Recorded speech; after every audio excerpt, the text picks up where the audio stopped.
नमस्कार दोस्तों, स्वागत है आपका आईएएस प्रेप एकेडमी के यूट्यूब प्लेटफॉर्म पर। आज हम खंड शिक्षा अधिकारी की प्रारंभिक परीक्षा की दृष्टि से एक मॉक टेस्ट डिस्कस करने जा रहे हैं। इस मॉक टेस्ट के अंतर्गत हम 120 प्रश्नों को देखेंगे। जैसा कि एग्जामिनेशन में आपसे पूछा जाता है, हर एक प्रश्न 2.5 मार्क्स का होगा। निगेटिव मार्किंग के साथ ये पेपर होता है, तो 0.833 मार्क्स का निगेटिव मार्किंग इसमें हमने इंक्लूड किया है। जब आप अपना स्कोर यहाँ पर शेयर करेंगे, हर एक व्यक्ति को स्कोर शेयर करना है इस पेपर को देने के बाद में। मेरे द्वारा बताए गए आंसर से मिलान करते हुए, सही गलत का पता करते हुए आप अपना स्कोर शेयर करेंगे। और स्कोर जब शेयर करेंगे तो उसमें सही और गलत दोनों शेयर कर सकते हैं, या गलत होने के बाद कितना आपका स्कोर आया या मार्क्स आया या क्वेश्चन आप शेयर करेंगे। मैं ओम पांडे, आपका गाइड, आपका दोस्त। चलिए शुरू करते हैं इस यात्रा को। और इसमें हमको 120 प्रश्नों को देखना है, तो पेशेंसफुली आप कॉपी पेन लेके बैठिए। जो क्वेश्चन आपके सही हो रहे हैं उनको नोट करते चलिए, जो गलत हो रहे हैं उनको नोट करते चलिए। और सबसे ज्यादा जरूरी है, यहाँ पर डिस्कस की गई जो व्याख्या है, जो एक्सप्लेनेशन हम करते हैं, उसको आप नोट करते चलेंगे तो आपको बड़ी आसानी होगी प्रश्नों को तैयार करने में। और ये 120 प्रश्न आपको कम से कम मेरा अनुमान है 250 से 300 प्रश्नों की तैयारी के लिए मदद करेंगे, क्योंकि हर एक क्वेश्चन में 2-3 क्वेश्चन और छुपे होते हैं। क्वेश्चन नंबर 1 है, निम्नलिखित कथनों पर विचार कीजिए। शाहनामा का लेखक फिरदौसी मोहम्मद गोरी के दरबार से संबंधित था। और दूसरा स्टेटमेंट है, फिरदौसी को पूर्व के होमर की उपाधि दी जाती है। ये दो स्टेटमेंट आपके सामने हैं। इन दोनों स्टेटमेंट में से आपको बताना है क्या सही है क्या गलत है। आजकल जो ट्रेंड चल रहा है उसमें इसका क्रम भी चेंज कर देते हैं, एबीसीडी का, तो आपको ये भी ध्यान रखना है। शाहनामा का लेखक फिरदौसी महमूद गजनबी के दरबार में रहता था, और यहां पर कंफ्यूज किया गया है मोहम्मद गोरी के दरबार में, तो पहला गलत है। और फिरदौसी को पूर्व के होमर की उपाधि दी जाती है, दूसरा सही है। सही उत्तर हो जाएगा बी। शाहनामा का लेखक फिरदौसी है, इतना तो इसने सही दिया है, लेकिन मोहम्मद गोरी के दरबार में नहीं, महमूद गजनबी के दरबार से यह संबंधित था, यह गलत दिया। तो पहला ही स्टेटमेंट का सेकंड जो पार्ट है वो आपका गलत है। तो चाहे वो एक ही शब्द गलत हो, कहने का मतलब यह है कि पूरा स्टेटमेंट सही होना चाहिए, तब आपका ये सही होगा। बहुत सारे लोग इसमें पढ़ेंगे कि शाहनामा का लेखक फिरदौसी, बस कहेंगे हाँ बिल्कुल सही है, आगे वो ध्यान ही नहीं देंगे, तो गलत हो जाएगा उनका क्वेश्चन। तो इसका सही उत्तर बी हो जाएगा। पृथ्वी पर सबसे पुराना जीव कौन सा है? अगला प्रश्न है, पृथ्वी पर, पूरी पृथ्वी पर सबसे पुराना जीव।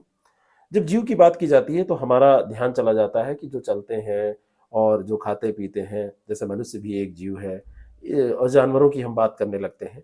लेकिन नील हरित शैवाल जो था, नील हरित शैवाल ऐसा जीव था जो सबसे पुराना है, इससे पहले कुछ नहीं आया था। ये ऑप्शन इसका बिल्कुल करेक्ट है। सूर्य के प्रकाश एवं जल के प्रयोग से यह भोजन का निर्माण करता था। इस प्रक्रिया में जो भी ऑक्सीजन उत्पन्न होती थी तो वायुमंडल में धीरे धीरे वो फैलती थी, और जब वो फैलने लगी तो अन्य जीवों के विकास में उसका उपयोग हुआ। तो नील हरित शैवाल सबसे पुराना जीव है ना, oldest living organism on the earth, अगर आपसे पूछ लिया जाए। इंग्लिश मीडियम वाले इंग्लिश में इधर देखते चले और उत्तर का मिलान वो करते चले। यकीन मानिए कि ये जो श्रृंखला है, अगर आप इसको रेगुलर फॉलो करेंगे तो आप बहुत ही बढ़िया परफॉर्म करेंगे। आप टेस्ट सीरीज दीजिए, कुछ भी करिए, साथ साथ में इसको भी करते चलिए। हमारा टेस्ट सीरीज प्रोग्राम भी चलता रहता है। जिस परीक्षा के लिए आप पार्टिसिपेट कर रहे हैं उसका टेस्ट सीरीज हमसे ज्वाइन करके आप प्रैक्टिस कर सकते हैं। अदरक का कौन सा भाग खाया जाता है? अदरक जो है, चाय, अदरक वाली चाय आप लोग पीते हैं ना, जुकाम हो, खांसी आ रही हो, अदरक वाली चाय। अदरक जो है, इसका जो तना होता है वो खाया जाता है। भूमिगत रूपांतरित तना, भूमि के अंदर ही रूपांतरित तना ये होता है, उसको हम खाते हैं। क्षैतिज तौर पर वो बढ़ता है और धीरे धीरे भोज्य पदार्थ उसमें संचित होता रहता है और वो मोटा हो जाता है। फूलकर जब मोटा हो जाता है तो उसको हम निकाल लेते हैं और अदरक के तौर पर उसका उपयोग करते हैं। तो ये तना होता है। अदरक अगर आपसे पूछ लिया जाए किस कुल का पौधा है, तो एक कुल होता है जिंजिबरेशी। तो जिंजिबरेशी जो कुल है, जिंजिबरेशी कुल का ये पौधा होता है। जिंजिबरेशी, जिंजिबरेशी कुल का ये अदरक पौधा होता है, और उष्णकटिबंधीय और शीतोष्णकटिबंधीय जलवायु में ये पाया जाता है। भारत में भी है, चीन, जापान और प्रशांत महाद्वीप के जो जितने भी द्वीप हैं प्रशांत महासागर के, उसमें ये पाया जाता है। और आलू जो होता है, जैसे आलू आलू का तना जो होता है उसमें और इसमें अंतर है। आलू के तने को कंद कहते हैं, ट्यूबर कहते हैं, है ना, उसे कंद कहते हैं। प्याज भी तना ही होता है, उसको सल्क कंद कहते हैं। और हल्दी और अदरक का जो तना होता है उसको हम प्रकंद कहते हैं। उसको क्या कहते हैं? प्रकंद कहते हैं। इंग्लिश में इसको कहते हैं राइजोम। इसको इंग्लिश में कहते हैं राइजोम, RHIZOME, राइजोम। तो अदरक जो होता है ये प्रकंद होता है। समझ में आई बात? आलू वाला ट्यूबर होता है, उसको हम कंद कहते हैं। आलू जो होगा, पोटैटो जो होगा, वो ट्यूबर होता है। और ठीक इसी तरीके से जो प्याज होता है उसको हम सल्क कंद कहते हैं। उसकी अंग्रेजी होती है बल्ब, बल्ब, सल्क कंद वो होता है। निम्नलिखित में से कौन से पूंजीगत लेखा की रचना करते हैं? विदेशी ऋण, प्रत्यक्ष विदेशी ऋण, निजी प्रेषित धन, पोर्टफोलियो निवेश। आपको इसका उत्तर देना है। जो विदेशी ऋण है, प्रत्यक्ष विदेशी निवेश है और पोर्टफोलियो जो निवेश है, ये सब मिलके पूंजीगत लेखा की रचना करते हैं। जो निजी प्रेषित धन है वो इसमें शामिल नहीं किया जाता है। पूछने का केवल मतलब यही था, निजी प्रेषित धन इसमें शामिल नहीं किया जाता है, तो तीसरा निकाल दीजिए। और तीसरा निकालने से ये निकल गया, ये निकल गया, ये निकल गया, तो केवल बी। आंसर निकालने की कला सीखिए, बी यहां पर सही हो जाएगा। कोई जरूरी नहीं कि सब आप जानते हैं। अगर ये पता है कि निजी प्रेषित धन पूंजीगत लेखा में नहीं आता है तो आप उसको निकालिए। तो इसमें दिया, इसमें दिया, इसमें, ये तीन जगह ये दिया हुआ है ना, तो ये तीनों ऑप्शन नहीं होंगे। तो 1, 2, 4 हो जाएगा बी ऑप्शन। तारे अपनी ऊर्जा कहां से प्राप्त करते हैं? नाभिकीय संलयन से, गुरुत्वीय संकुचन से, और रासायनिक अपक्रिया से, नाभिकीय विखंडन से। कहां से प्राप्त करते हैं? जो सूर्य है ना, सूर्य जैसे ब्रह्मांड में बहुत सारे तारे हैं, उसी तरीके से एक तारा है। और सौरमंडल की जितनी भी ऊर्जा है उसका प्रधान स्रोत है। वहां पर एक क्रिया चलती है नाभिकीय संलयन। नाभिकीय संलयन से यह ऊर्जा प्राप्त करता रहता है। हाइड्रोजन और हीलियम से बना हुआ है सूर्य का अधिकांश भाग। और लगभग आप मान के चलिए कि इसका जो तापमान है वो इतना ज्यादा होता है कि वहां पे संलयन की क्रिया संभव हो पाती है। और अधिक तापमान पर जो हाइड्रोजन नाभिक है उनका जब संलयन होता है तो उससे बहुत सारी ऊर्जा मुक्त होती है। तो तारे संलयन से अपनी ऊर्जा प्राप्त करते हैं। इसके साथ साथ में तारे जो हैं वो गुरुत्वीय संकुचन से भी ऊर्जा प्राप्त करते हैं। गुरुत्वीय संकुचन जो दिया है, ग्रेविटेशनल कॉन्ट्रैक्शन जो है, इससे भी वो ऊर्जा प्राप्त करते हैं। तो ये दोनों हो जाएगा, ए पहला और दूसरा दोनों हो जाएगा। तो ए ऑप्शन इसका करेक्ट हो जाएगा। रासायनिक अभिक्रिया नहीं होती और नाभिकीय विखंडन भी वहां पर नहीं होता है। तो ये ध्यान रखिएगा। सितारों में अच्छे ऊर्जा के स्रोत का कारण क्या है? तो मैंने अभी आपको बताया कि हाइड्रोजन का हीलियम में परिवर्तन। हाइड्रोजन, इसी में वहां पे व्याख्या नहीं कर रहा था कि अगला प्रश्न यही था कि नाभिकीय संलयन जब प्रक्रिया होती है तो नाभिक आपस में संलयित होते हैं, गर्म होते हैं, और गर्म टेम्परेचर बहुत ज्यादा होता है। तो सूर्य में भी नाभिकीय संलयन की क्रिया होती है। सूर्य में जो नाभिकीय संलयन की प्रक्रिया है उसमें ऊष्मा और प्रकाश वो उत्पन्न करता है।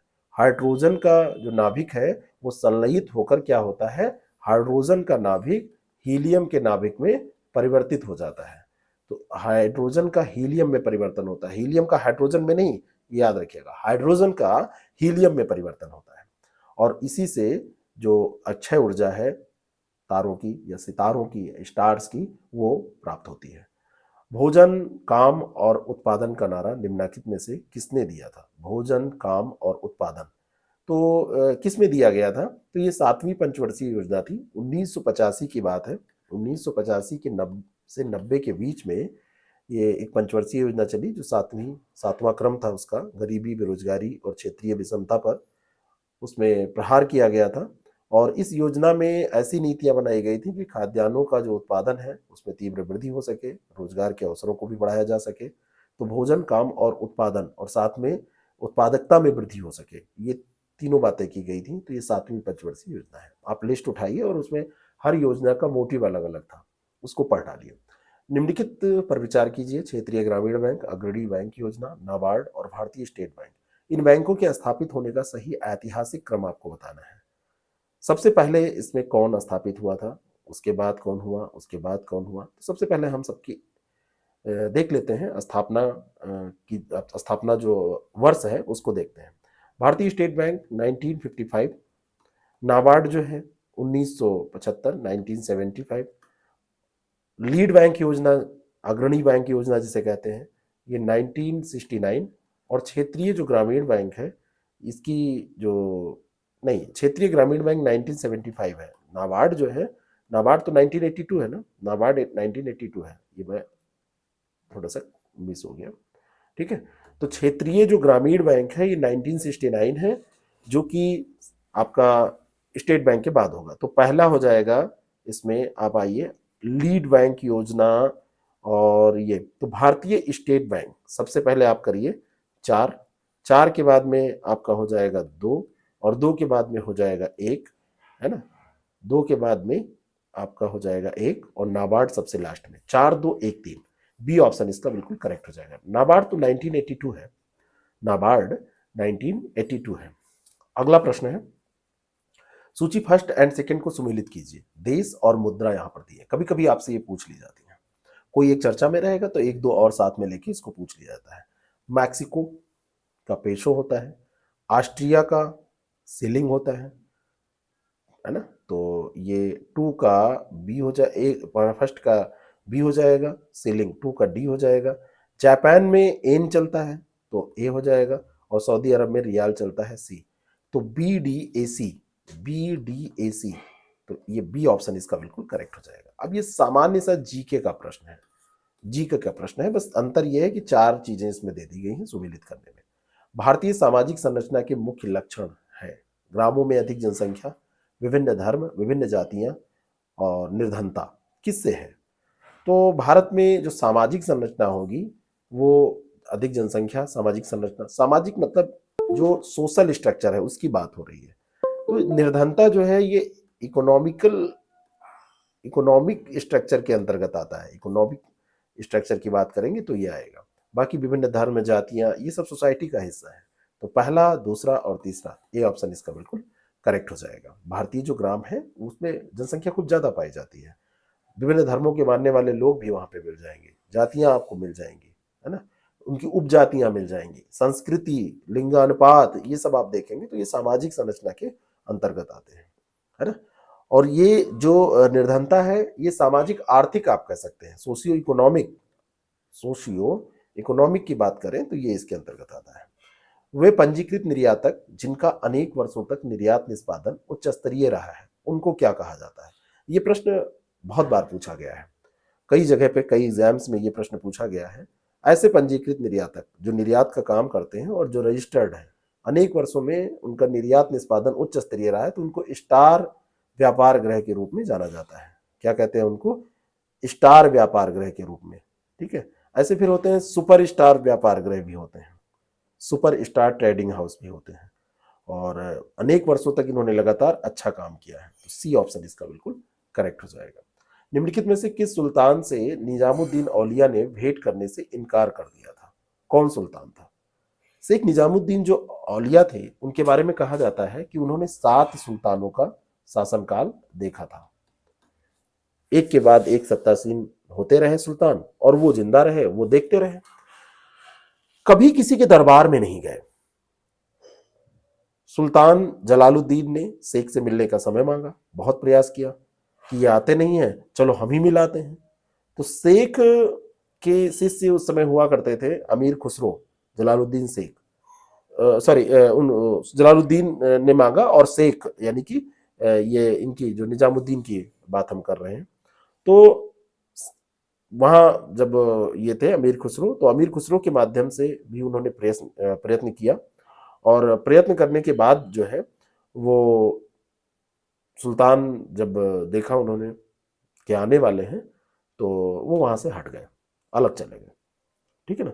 और अलाउद्दीन ने उनसे मिलने की आज्ञा मांगी, तब भी उन्होंने कहा कि मेरे मकान में 2 दरवाजे हैं, यदि सुल्तान एक के द्वारा आएगा तो मैं दूसरे के द्वारा बाहर जाऊंगा।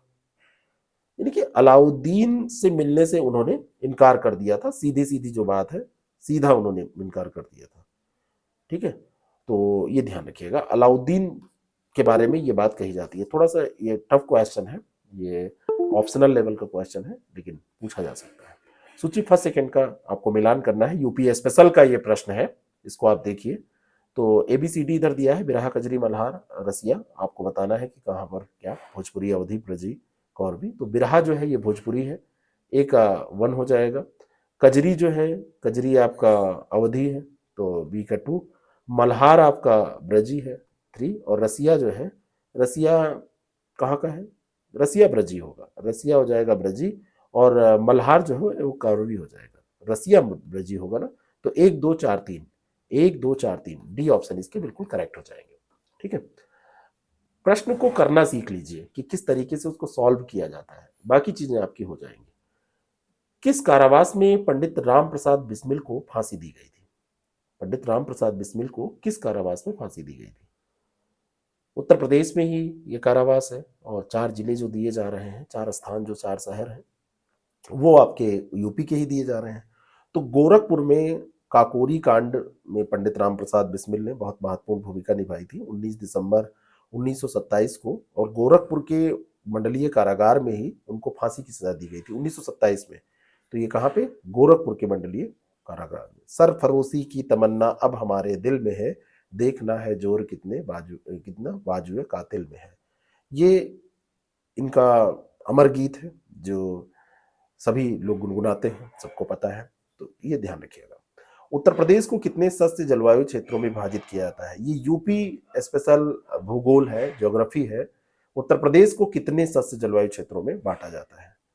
ठीक है, तो उत्तर प्रदेश को जो सस्य जलवायु क्षेत्र है, तो वो 9 सस्य जलवायु क्षेत्र है जिसमें बांटा जाता है। बी ऑप्शन इसका बिल्कुल करेक्ट हो जाएगा। कई बार विवादित भी रहा है ये प्रश्न, तो ये ध्यान रखिएगा, कभी भी फिर से पूछा जा सकता है।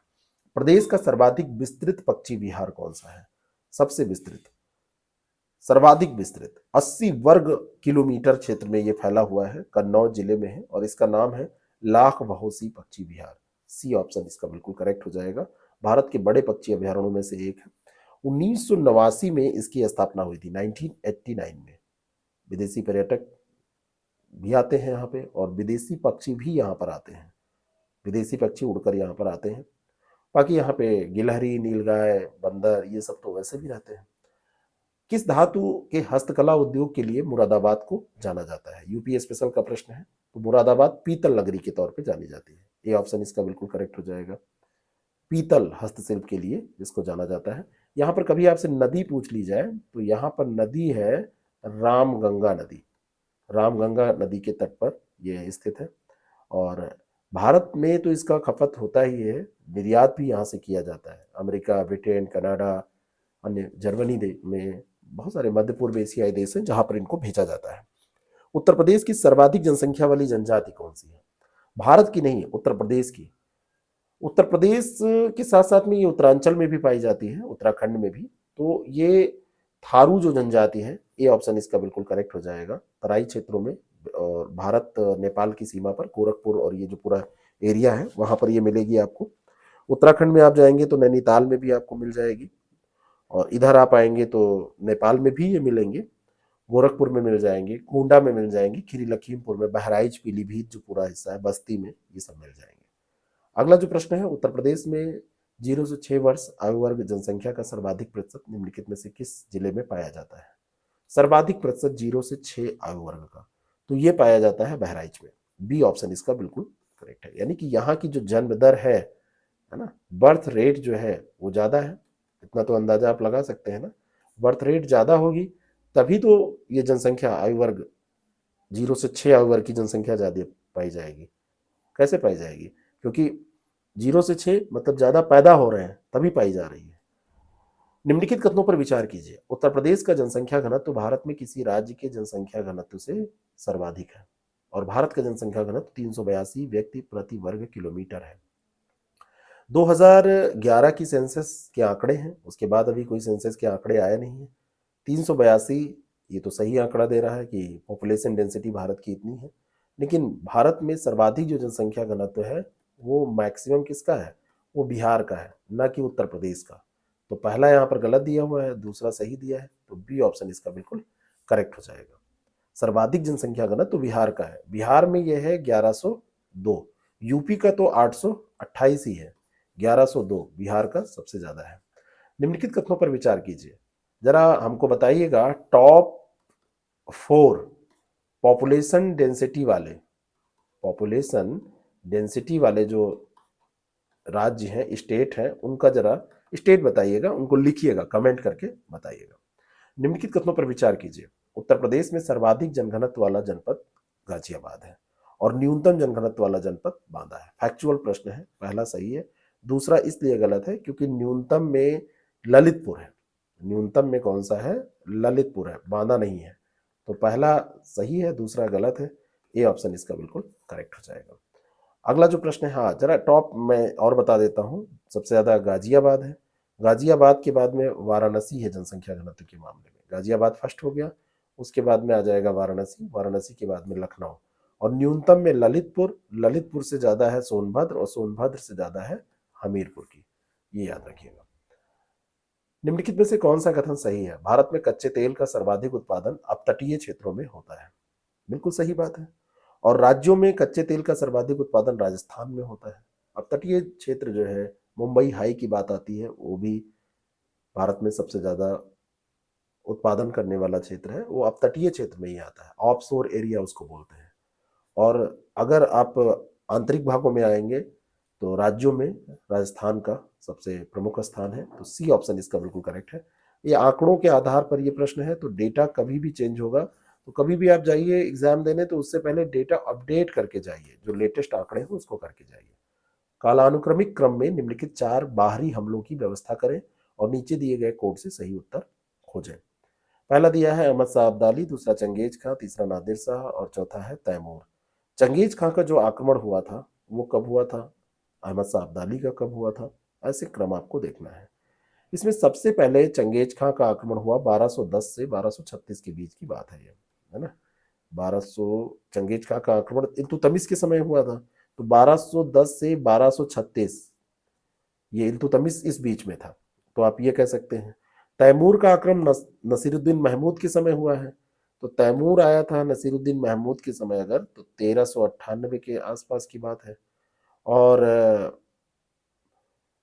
ये नादिर शाह का आक्रमण मोहम्मद शाह के समय हुआ, तो नादिर शाह जो आया ये मोहम्मद शाह के समय, तो ये 1739 की बात है। और अहमद शाह अब्दाली का आक्रमण जो हुआ है ये कब हुआ है? और आक्रमण हुआ है 1748 से 61 के बीच में, मोहम्मद शाह के समय। ठीक है, यह है 1748 से 61 के बीच में। ये मोटे तौर पर आप याद रखेंगे तो इसका सही क्रम हो जाएगा, दूसरा सबसे पहले होगा, दूसरे के बाद चौथा, चौथे के बाद में आपका तीसरा, और तीसरे के बाद में पहला, दूसरा चौथा तीसरा पहला। सी ऑप्शन इसका करेक्ट हो जाएगा। बीमारी जिसमें उच्च मात्रा में रक्त में यूरिक अम्ल प्रधान रूप में पाया जाता है, उस बीमारी का नाम क्या है? आपने देखा होगा बहुत सारे लोगों को जोड़ों में समस्या हो जाती है, उनके हड्डियां जो है जहाँ पे मुड़ती मुड़ती हैं, ये जैसे उंगलियों की हड्डियां, हाथ पांव आपके, वो नहीं मुड़ पाते हैं, दिक्कत होती है, दर्द होता है, तो कहते हैं कि हमको गाउट हो गया है, गठिया हो गया है ना, बहुत दर्द होता है। तो खून में यूरिक अम्ल ज्यादा हो जाता है, उच्च मात्रा में पाया जाता है, और उसी से ये गठिया होता है। तो बी ऑप्शन इसका बिल्कुल करेक्ट हो जाएगा। कुछ समुद्रीय जंतु एवं कीट अंधेरे में अपने शरीर से प्रकाश उत्पन्न करते हैं। आप देखेंगे तो उनमें अंधेरे में देखेंगे तो वो चमकेंगे। इस परिघटना को कहते क्या है?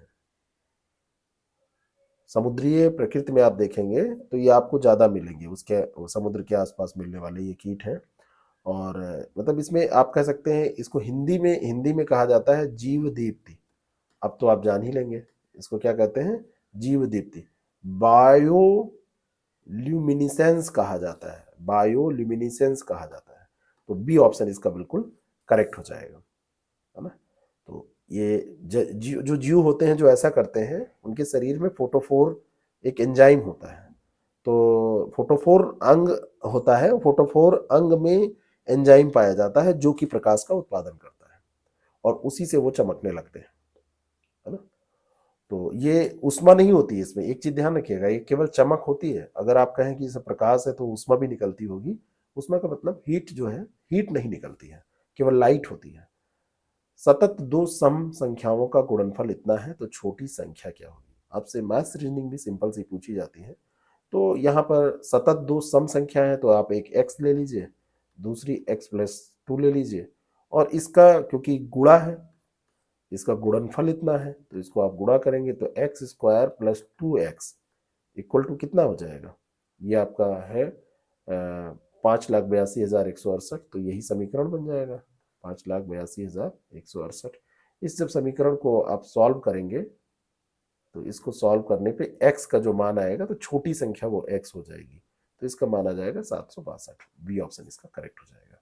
यदि एक फैक्ट्री का उत्पादन 8% प्रतिवर्ष की दर से बढ़ता है और 2004 में इसका उत्पादन 70 लाख टन था, तो 2006 में इसका उत्पादन कितना होगा? सामान्य सा प्रश्न है ना। 70 लाख टन था और आगे कितना 8 बढ़ता है, तो इसको वही चक्रवृद्धि वाले से निकाल दीजिए।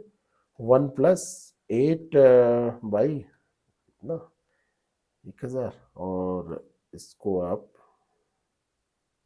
1+, ठीक है, ऐसे कर दीजिए, और प्लस हो जाएगा फिर 1 + 8/100, इस तरीके से इसको 2 बार कर दीजिए। जब इसको कैलकुलेट करेंगे तो आ जाएगा 81.648। ये देखिए कितना, बहुत मतलब 81.68 दिया है और एक 81.64 दिया है, तो ये बहुत ज्यादा कैलकुलेशन आपको करना पड़ेगा। 648 आएगा यहाँ पे। डी ऑप्शन इसका बिल्कुल करेक्ट हो जाएगा। यदि ए का वेतन बी के वेतन से 25% ज्यादा है तो बी का वेतन ए के वेतन से कितना प्रतिशत कम है? तो ये 25% ज्यादा है तो ये 20% कम हो जाएगा। सामान्य सा इसका फार्मूला है, आप निकाल सकते हैं। एक संख्या का 42% और 35% आप देखेंगे तो उनके बीच का अंतर 110.6 है, तो इस संख्या का 60% कितना होगा? तो 42-35% का अंतर जो है, आप संख्या ले लीजिए x, तो ये कितना है 110.6। बात समझ में आ रही है? इसको निकालेंगे तो ये 7 ऑफ, ये क्या आ जाएगा x, 7x/100 बराबर हो जाएगा इतना। अब x बराबर कितना हो जाएगा? तो x निकालने के लिए 11060, यानी कि 11 ये 6 और इंटू यहाँ पे कर दीजिए 100/7, इसको कैलकुलेट करेंगे आप तो 948 आ जाएगा। बी ऑप्शन इसका करेक्ट हो जाएगा। किसी सांकेतिक भाषा में स्टेशन को URCR लिखा जाता है, तो इसी भाषा में BRING ब्रिंग को क्या लिखा जाएगा? इसका क्रम आप निकालेंगे तो इसका उत्तर आ जाएगा DPKLI। डी ऑप्शन इसका करेक्ट हो जाएगा। PQRST में SR से बड़ा है लेकिन T जितना बड़ा नहीं है। SR से बड़ा है लेकिन T जितना बड़ा नहीं है, तो T सबसे बड़ा हो गया, है ना। Q सिर्फ P से बड़ा है, तो उनमें सबसे छोटा कौन है? तो Q जो है वो सिर्फ P से बड़ा है, तो सामान्य तौर पर आप देखेंगे Q सिर्फ P से बड़ा है, यानी कि P यहां भी छोटा हो गया। तो इतने से तो यही मिल रहा है कि P सबसे छोटा है। ए ऑप्शन इसका बिल्कुल करेक्ट है। इतना अगर आप सॉल्व करेंगे तो इतने से ये मिल जाएगा। दूसरा इसमें दिया है निर्धारित नहीं किया जा सकता, लेकिन निर्धारित किया जा सकता है।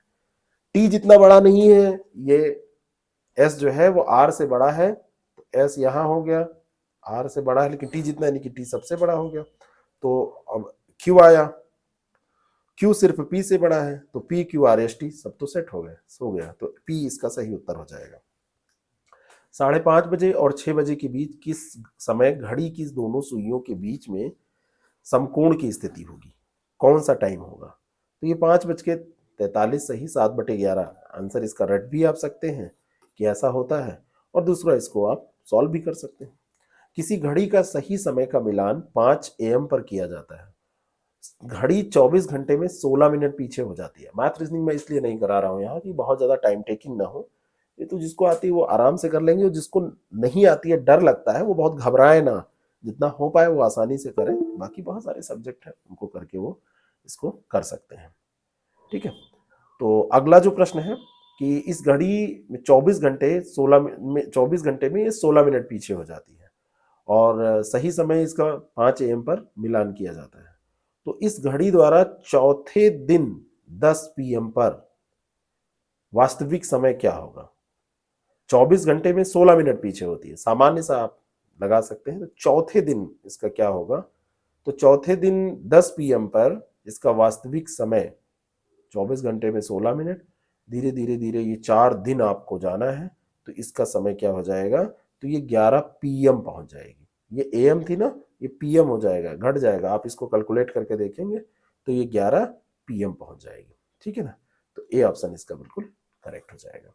लक्ष्मी तथा मीना रोहन की पत्नियां हैं तथा शालिनी मीना की सौतेली पुत्री।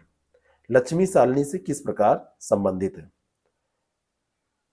तो लक्ष्मी तथा मीना रोहन की पत्नियां हैं। रोहन बड़े कैपेसिटी वाले व्यक्ति हैं, दो पत्नियां ये रखे हुए हैं, एक ये लक्ष्मी है और एक ये मीना है।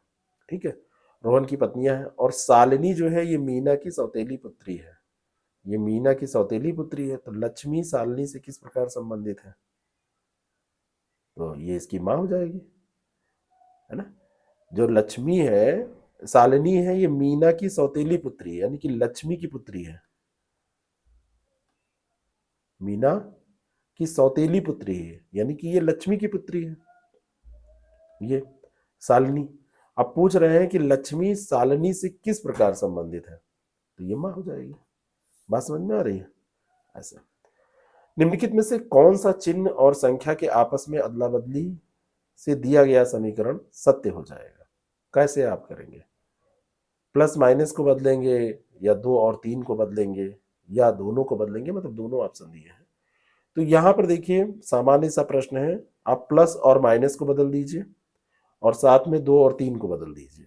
तो 3 की जगह 2 लिख दीजिए, प्लस की जगह माइनस लिख दीजिए और यहाँ पे ये, तो देखिए 3 2 5 और ये -5, तो ये 0 हो जाएगा।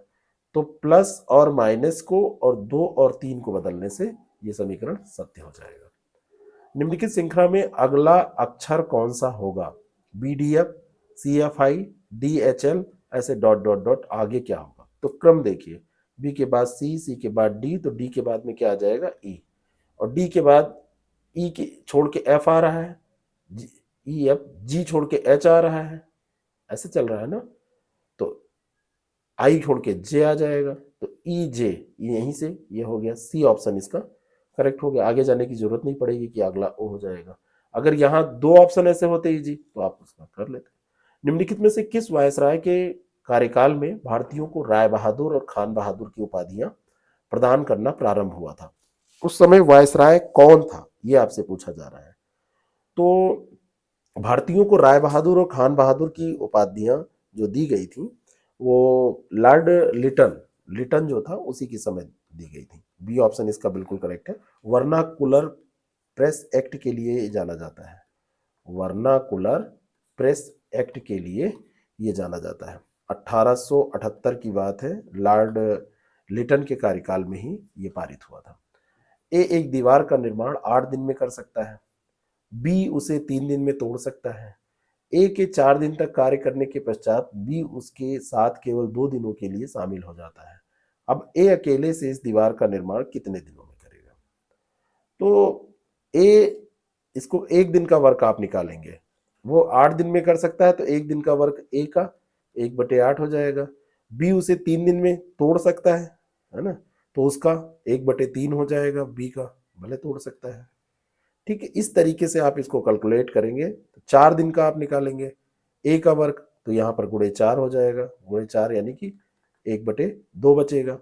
इसका आप 4 दिन का निकालेंगे 1/3 से, इसको करेंगे 4 दिन का निकालेंगे तो ये भी आपका निकल आएगा। बी का नहीं, बी ने क्या किया है, बी से 3 दिन में, तो ए ने 4 दिन तक, उसके साथ केवल 2 दिनों के लिए, बी केवल 2 दिनों के लिए है, 2 दिन का इसका निकाल लेंगे। तो टोटल अब कितना हो जाएगा, 1/2, और यहां पर आगे इसका निकालेंगे, काम करने वाला और जो नहीं ये तोड़ने वाला है उसको माइनस कर देंगे, और इस तरीके से जब आप कैलकुलेट करेंगे इसको तो 7 सही 1/3 आएगा। मैथ रीजनिंग आप करिएगा इसका। ₹43 प्रति किलोग्राम वाले 36 किलोग्राम चाय पाउडर में ₹31 प्रति किलोग्राम वाले कितने किलोग्राम चाय पाउडर को मिलाया जाना चाहिए कि मिश्रण को ₹44 प्रति किलो की दर से बेचने पर 10% का लाभ हो? तो 10% का लाभ इसमें लेने के लिए क्या करना पड़ेगा? जो मिश्रण होगा ये क्या है, 44 प्रति किलोग्राम की दर से बेचने पर 10% का लाभ हो, तो इसको करिए 44 × 100/110, है ना, यानी कि ₹40 प्रति किलोग्राम का लाभ लाना है। तो एक ये हो गया आपका 43, और ये कितना मिश्रण ये कितना है, ये 40 आ गया, इसका इसका कितना आ गया 40, तो 43 माइनस 40 और इसको भाग दे दीजिए 40 माइनस ये 31 और इसको आप कर लीजिए सॉल्व, 3/9 यानी कि 1/3, ठीक है ना। यदि 3 36 है तो एक क्या हो जाएगा, एक 12 ही तो हो जाएगा, तो ए ऑप्शन इसका बिल्कुल करेक्ट हो जाएगा। अगला प्रश्न है एबीसी के वेतन का अनुपात। इसमें कुछ क्वेश्चन ज्यादा हो गए, इतने क्वेश्चन आपसे मैथ रीजनिंग मिला के 10-12 क्वेश्चन कभी कभी आपसे पूछे जाते हैं, कभी कभी 1-2 क्वेश्चन और बढ़ जाएंगे, इसमें कुछ इस पेपर में ज्यादा हो गए, खैर 1-2 बचे हैं। ए बी और सी के वेतन का अनुपात 2-3-5 है, मतलब 2:3:5 है। यदि उनके वेतन में क्रमशः 15, 10 और 20% की वृद्धि होती है तो उनके वेतनों का नया अनुपात क्या होगा। तो उनके वेतन का नया अनुपात जब आप निकालेंगे तो इसमें 15%, इसमें 10%, इसमें 20% की वृद्धि करेंगे तो ये 23, 33 और 60 इसका उत्तर आएगा। सी ऑप्शन कर लीजिएगा इसको। 5 पैसा प्रति रुपया प्रति महीने की दर से 7 महीनों के लिए राशि ₹200 का साधारण ब्याज कितना होगा। 200 रुपये का कितना हो जाएगा साधारण ब्याज। तो बहुत सामान्य सा प्रश्न है। 200 को गुणा करिए 5 और यहाँ पर 7 महीने की बात हो रही है, 5 पैसे प्रति महीने के दर दिया है तो 7 कर दीजिए और इसको 100 से गुणा कर दीजिए, 2 आ जाएगा। तो ये आपका कितना हो जाएगा, 5 दूनी 10 और ये 10 सत्ते 70, तो ये 70 रुपये हो जाएगा। ए ऑप्शन इसका करेक्ट हो जाएगा। आप देखिए प्रैक्टिस जितना ज्यादा करेंगे आपका उतना अच्छा पेपर जाएगा। पढ़ते रहिए, साथ साथ में प्रैक्टिस करते रहिए। पढ़ बहुत लेंगे, प्रैक्टिस नहीं करेंगे, अधूरा रह जाएगा। कम पढ़ के भी प्रैक्टिस कर ले रहे हैं तो आपका काम हो जाएगा। कॉन्सेप्ट क्लियर कर लीजिए, किताबों से पढ़ लीजिए, नोट से पढ़ लीजिए, जहाँ से पढ़ना है। आप हमारे कार्यक्रम भी आप ज्वाइन कर सकते हैं, लगातार क्लासेस चल रही हैं। टेस्ट सीरीज आप प्रैक्टिस करना चाहते हैं तो आप उससे कर लीजिए। नीचे स्क्रॉल हो रहे हैं जो नंबर, उस पर आप मैसेज करके VO, RO, PCS जो भी कोर्स ज्वाइन करना है कर सकते हैं। छिली हुई सब्जियों को धोने से कौन सा विटामिन निकल जाता है। जैसे आलू आप लाए और आलू को आपने पहले छील दिया, उसका छिलका उतार दिया, कोई भी लौकी लाए, आलू लाए, तरोई लाए, कुछ भी, तो उसमें जितना भी विटामिन सी होगा, विटामिन सी निकल जाएगा। हमारी रोग प्रतिरोधक क्षमता को बढ़ाने में ये बहुत मदद करता है। अगर आप इसको लगातार खा रहे हैं तो आपको सर्दी, जुकाम, खांसी ये सब नहीं होगा, है ना। बहुत सारे रोगों से ये बचाता है। इवन माना जाता है कि कैंसर से भी आप बच सकते हैं। खट्टे फल जितने सिट्रस फल होते हैं उसमें विटामिन सी पाया जाता है, वो भी प्रचुर स्रोत है। आंवला है, नींबू है, संतरा है, ये सब। तो अगर सब्जी आपको धुलना है तो पहले धुल लीजिए, छीलने के बाद उसको मत धुलिए। बी ऑप्शन इसका करेक्ट हो जाएगा। अगला प्रश्न है, सूची फर्स्ट एंड सेकेंड को यहाँ पर सुमेलित करना है। रानीखेत रोग और इधर मतलब कैसे वो होते हैं रोग, ये दिया हुआ है, यानी कि उसका कारण क्या है। तो रानीखेत जो रोग है उसका कारण होता है वायरस, तो A का 4। मिल्क जो फीचर रोग है इसका कारण होता है खाद्य पदार्थ की कमी। और थनैला जो रोग है ये जीवाणु जनित होता है, बैक्टीरिया। और जो गिलराट रोग है ये कवक जनित होता है। तो 4-3-1-2, 4-3-1-2, ए ऑप्शन इसका बिल्कुल करेक्ट हो जाएगा। अगला प्रश्न है, एक तरफ पोषक प्रकार दिया है और दूसरी तरफ उस पोषक संज्ञा, यानी कि उसको कहते क्या है ना, क्या उसको कहते हैं। जैसे पोटास युक्त उर्वरक है तो मार्केट में आपको ये किस नाम से मिलता है। तो पोटास युक्त उर्वरक को जो पोषक संज्ञा है वो उसको क्या कहते हैं। मार्केट छोड़िए, आप उसको पोषक तत्वों की बात करिए। तो पोषक युक्त जो होता है, पोटास युक्त होता है, तो पोटास युक्त उर्वरक को काइनाइट कहते हैं। काइनाइट देखिए सी पे दिया है, पहले का सी हो जाएगा। नाइट्रोजन जो युक्त उर्वरक होता है उसको यूरिया कहते हैं, ए। भारी कार्बनिक जो खाद है, भारी कार्बनिक खाद को क्या कहा जाता है, तो इसको FYM कहा जाता है, FYM, तो ये बी हो जाएगा। और हल्की जो कार्बनिक खाद होती है उसको बोन मील कहते हैं। क्या कहते हैं, बोन मील, हड्डी मील, ऐसे समझ लीजिए, बोन माने हड्डी, तो ये डी ऑप्शन। तो CABD क्या हो जाएगा, CABD, तो सी ऑप्शन इसका करेक्ट हो जाएगा। ऐसे प्रश्नों को जब करिए आप तो इसी में ऐसे नोट कर लिया कीजिए, जैसे कि आपका गलत ना हो। निम्नलिखित में से कौन सा युग्म सही सुमेलित नहीं है। एक तरफ आपका सूची फर्स्ट में संस्थान का नाम, दूसरी तरफ दिया हुआ है कि वो संस्थान कहाँ पर है। जैसे आपका दिया राष्ट्रीय विपणन संस्थान सुमेलित नहीं है, नहीं सुमेलित नहीं है, सही सुमेलित नहीं है, ये गलत है। यहाँ पर सुमेलित ही करना है, मैच का प्रश्न है ना, तो ये यहाँ पर ये गलत है, ये गलत ही दिया हुआ है। कौन सा नीचे का जो ऑप्शन दिया है ये आप मैच कर लीजिए, मैच द फॉलोइंग का प्रश्न है, मैच करके फिर आंसर बता दीजिए। तो राष्ट्रीय विपणन जो संस्थान है ये जयपुर में है, तो ए का 1 हो जाएगा, है ना, ये बिल्कुल सही दिया है। दूसरा है राष्ट्रीय पौध संरक्षण प्रशिक्षण संस्थान, ये आपका हैदराबाद में है। राष्ट्रीय जैव उर्वरक विकास केंद्र, ये आपका गाजियाबाद में है। और नेशनल ब्यूरो ऑफ सोशल सर्वे, ये नागपुर में है। सॉयल सर्वे, सोशल नहीं, सॉयल सर्वे, तो soil survey and land use planning, तो ये आपका कहाँ है, ये आपका नागपुर में है। ठीक है, तो ये सारे के सारे सही है, यानी कि 1 2 3 4 ये सही क्रम दिया हुआ है। ए ऑप्शन इसका बिल्कुल करेक्ट हो जाएगा। निम्नलिखित कथनों पर विचार कीजिए। 22 जनवरी 1947 को संविधान सभा द्वारा भारत को एक संविधान देने का उद्देश्य पारित किया गया, और दूसरा है कि उद्देश्य प्रस्ताव संविधान सभा में अंबेडकर द्वारा पेश किया गया था। तो 22 जनवरी 1947 को संविधान देने का उद्देश्य पारित किया गया। 13 दिसंबर 1946 को संविधान सभा ने इसको प्रस्तुत, संविधान सभा में इसको प्रस्तुत किया गया था, लेकिन जो प्रस्तुत किया गया था ये किया कब गया था, 13 दिसंबर को, और ये 13 दिसंबर 1946 की बात है। लेकिन ये प्रस्तुत किया गया था नेहरू जी के द्वारा, अंबेडकर के द्वारा नहीं किया गया था, ये किया गया था नेहरू के द्वारा। और यही जो उद्देश्य प्रस्ताव था, यही आगे चल के जो आप प्रस्तावना देखते हैं, प्रस्तावना यही चल के बना। ठीक है, तो पहला सही है, दूसरा गलत है, ए ऑप्शन इसका करेक्ट है। निम्नलिखित विवरणों पर विचार करें। 1833 में, सॉरी 53 में जन्मे, 1853 में, 1853 में जन्मे पश्चिमी भारत के पारसी, इंडियन स्पेक्ट्रर और भारत के संपादक, और वो एक समाज सुधारक भी, वकालत अधिनियम 1891 के पक्ष में एक प्रमुख संघर्षकर्ता। इन वाक्यों से, इन बातों से आपको अंदाजा लगाना है कि ये थे कौन। ये बात कही जा रही है बहराम जी मालाबारी के बारे में, और जिनको बीएम मालाबारी कहा जाता है। एक पारसी व्यक्ति थे, इंडियन इंस्पेक्टर और voice of India, voice of India, तो इसके ये संपादक थे। वॉइस ऑफ इंडिया यहाँ पर होना चाहिए, भारत की आवाज़ या वॉइस ऑफ इंडिया, उसके संपादक ये थे। और बाकी जो बातें दी हैं, और इन्होंने जो 12 वर्ष की न्यूनतम, लड़कियों के विवाह की न्यूनतम आयु थी, ये इसमें आयु अधिनियम, जो सम्मति आयु अधिनियम की बात जो होती है, उसमें भी महत्वपूर्ण भूमिका निभाई थी। न्यूनतम आयु 12 वर्ष कर दी गई थी, इन्हीं के प्रयास से हुई थी।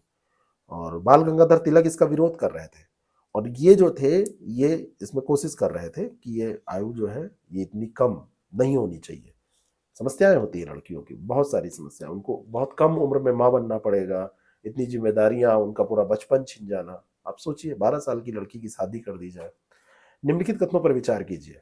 मैग्नीज एक धात्विक खनिज है, और भारत में मैग्नीज उत्पादन के क्रम में उड़ीसा का प्रथम स्थान है।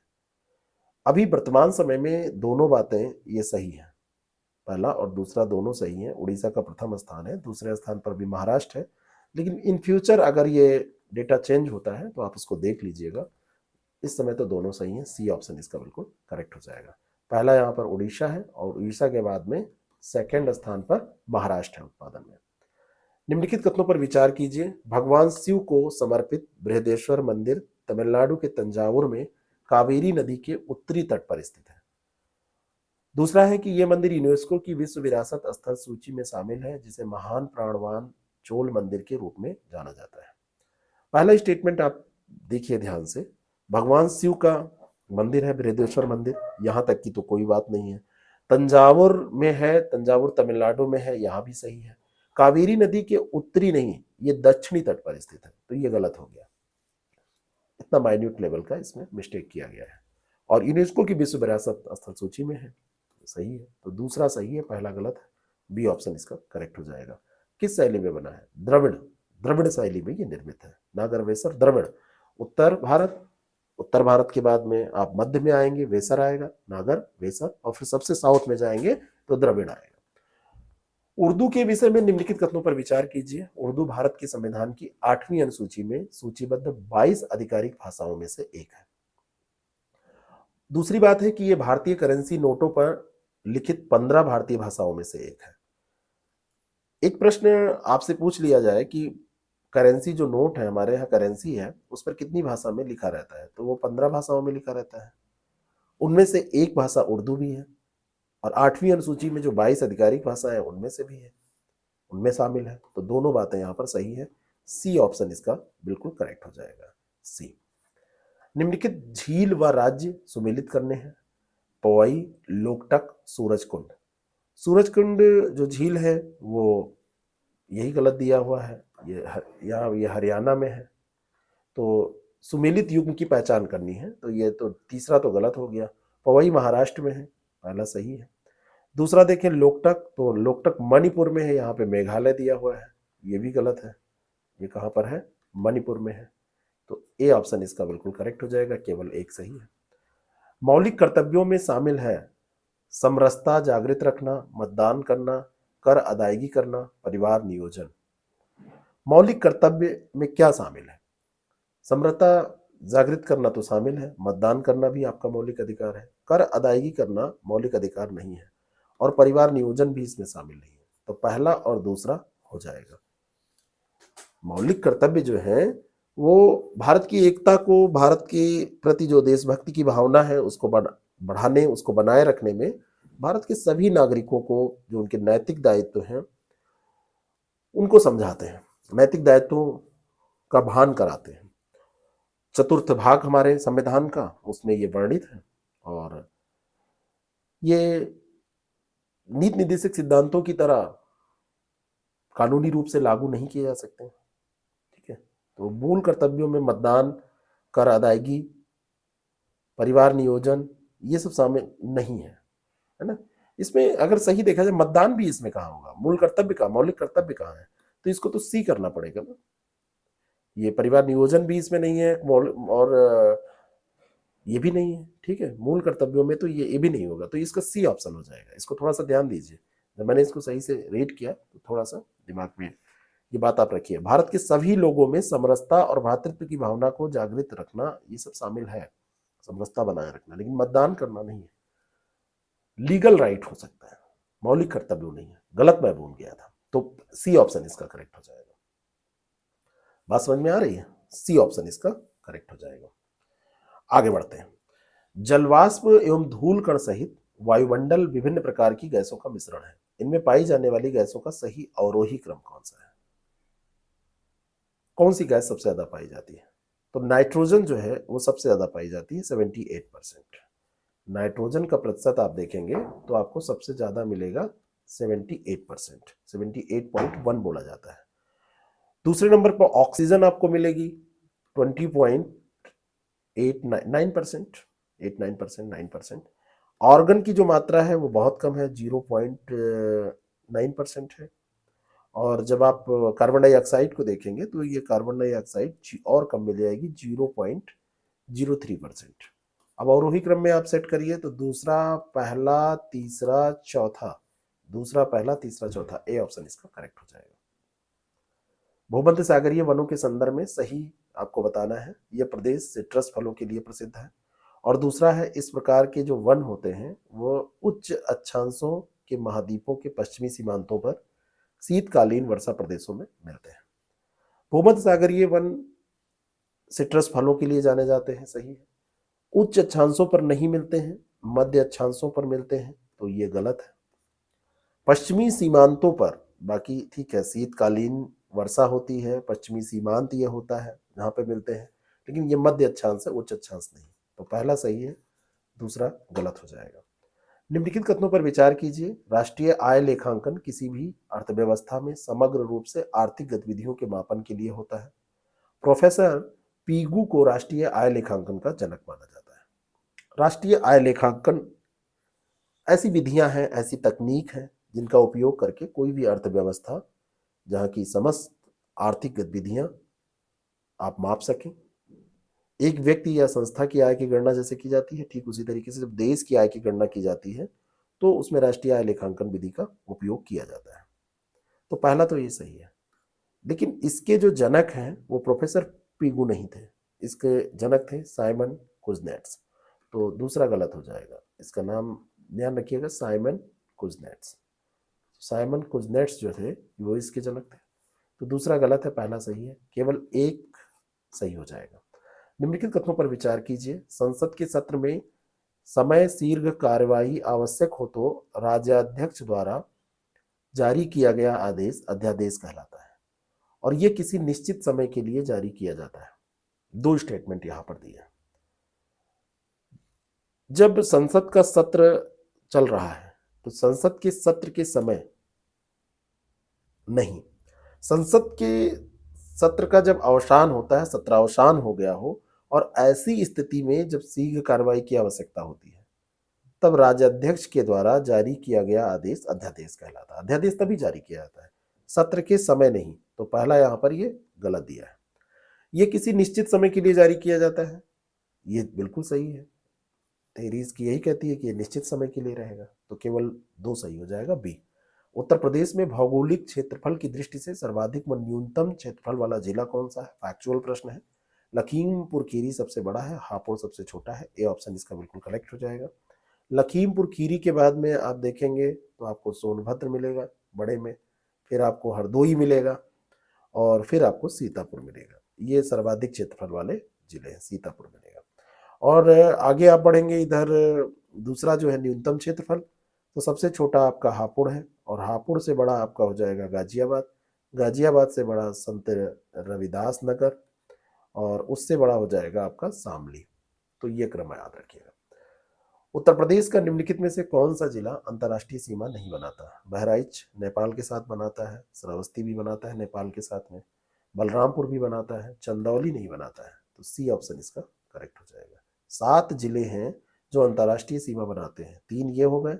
इसमें एक नोट कर लीजिए पीलीभीत, एक नोट कर लीजिए लखीमपुर खीरी, इसको खीरी में लिखे दे रहा हूं, खीरी। एक और यहाँ पे नोट कर लीजिए सिद्धार्थनगर, सिद्धार्थनगर। और एक आपका हो जाएगा महाराजगंज। और 3 ये है बहराइच, श्रावस्ती, बलरामपुर। ये 7 जिले हैं जो अंतर्राष्ट्रीय सीमा बनाते हैं, उत्तर प्रदेश के जिले। निम्नलिखित कथनों पर विचार कीजिए। मध्य अक्टूबर व नवंबर माह में शीत ऋतु का आगमन होता है। आंसर देते चल रहे हैं आप लोग ना। जब टेस्ट सीरीज आप करिए तो उसको पहले जब आप करिए तो केवल सॉल्व मत करिए, ऑनलाइन जैसे हम देते हैं आपको, ऑनलाइन आप देख लीजिए आपके कितने क्वेश्चन सही हो रहे हैं, आप कितना जानते हैं, और उसके बाद में उसका फिर आंसर देखिए, उसको सॉल्व करिए। यहाँ पर भी जब आप क्वेश्चन साथ साथ में कर रहे हैं तो पहले अपना उत्तर बताने का प्रयास करिए। मैंने बता भी दिया उत्तर और उसके बावजूद भी आपको लग रहा है कि नहीं ये उत्तर नहीं होना चाहिए, तो आप अपना उत्तर बताइए और फिर जब मैं बताऊं तो उससे मिलान करिए, तो आपका टेस्ट भी होता चलेगा और तैयार भी होता चलेगा। तो मध्य अक्टूबर व नवंबर माह में शीत ऋतु का आगमन होता है, आ जाती है शीत ऋतु। उत्तर प्रदेश में शीत ऋतु के समय तापमान उत्तर से दक्षिण की ओर बढ़ता है, बिल्कुल सही है, उत्तर से दक्षिण की ओर बढ़ेगा। दक्षिण में आप जाएंगे तो वहां पे गर्मी अभी आपको मिल जाएगी, इतना ठंडा नहीं मिलेगा। मतलब आप साउथ इंडिया, सदर्न इंडिया में जाएंगे तब की बात हो रही। तो दोनों बातें यहाँ पर सही है। अंग्रेजों के साम्राज्यवादी आर्थिक शोषण, अकाल और भूख की समस्या से क्षुब्ध होकर आदिम जनजाति रमोसी ने कई बार विद्रोह किए। ये रमोसी जो जनजाति थी ये रहती कहाँ थी? अंग्रेज लोग इनको प्रताड़ित करते थे तो ये विद्रोह कर देते थे। ये रहते थे कहाँ पर, ये आपको बताना है। 1822 में इन्होंने विद्रोह किया, 1822 के बाद में इन्होंने 1825 में विद्रोह किया, इन्होंने फिर 26 में भी विद्रोह किया है, इन्होंने 1839 में विद्रोह किया, 39 से 41 तक विद्रोह करते रहे। ये रहते थे पश्चिमी घाट पे, है ना। और साम्राज्यवादी जो आर्थिक शोषण या उनकी जो नीतियां थी उससे क्षुब्ध होकर ये विद्रोह कर देते थे, है ना।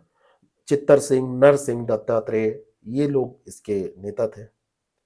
सतारा के आसपास का क्षेत्र इन्होंने लूटा था चित्तर सिंह ने। तो कई बार ये विद्रोह हुए और विद्रोह को दबाया भी गया। नरसिंह ने कई बार अंग्रेजों को हराया और कई बार ये जब अपने उस पे फुल फॉर्म में आते थे तो उनको हरा देते थे। बात समझ में आ रही? संघ की कार्यपालिका में शामिल होते हैं राष्ट्रपति, प्रधानमंत्री, महान्यायवादी, मंत्रिमंडल। भारतीय जो संविधान है, भारतीय संविधान का भाग 5 आप देखिए।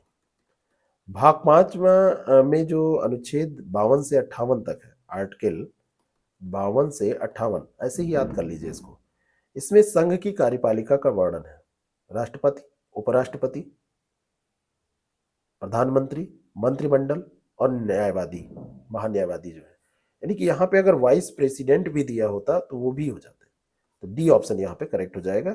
ये सब शामिल है संघ की कार्यपालिका में। बंबई प्रेसिडेंसी एसोसिएशन की स्थापना में निम्नलिखित में से कौन कौन सम्मिलित है? फिरोज शाह मेहता, बदरुद्दीन तैयब जी, केटी तैलंग, काशीनाथ त्र्यंबकम, ये चारों लोग सम्मिलित थे उसमें। डी ऑप्शन इसका बिल्कुल करेक्ट हो जाएगा। मुंबई प्रेसिडेंसी एसोसिएशन, बंबई उस समय नाम उसका हुआ करता था। तो वहां पर इलवर्ड बिल पर जो विवाद हुआ था, तो मुंबई के राजनीतिक क्षेत्रों में भी इसका प्रभाव पड़ा, है ना।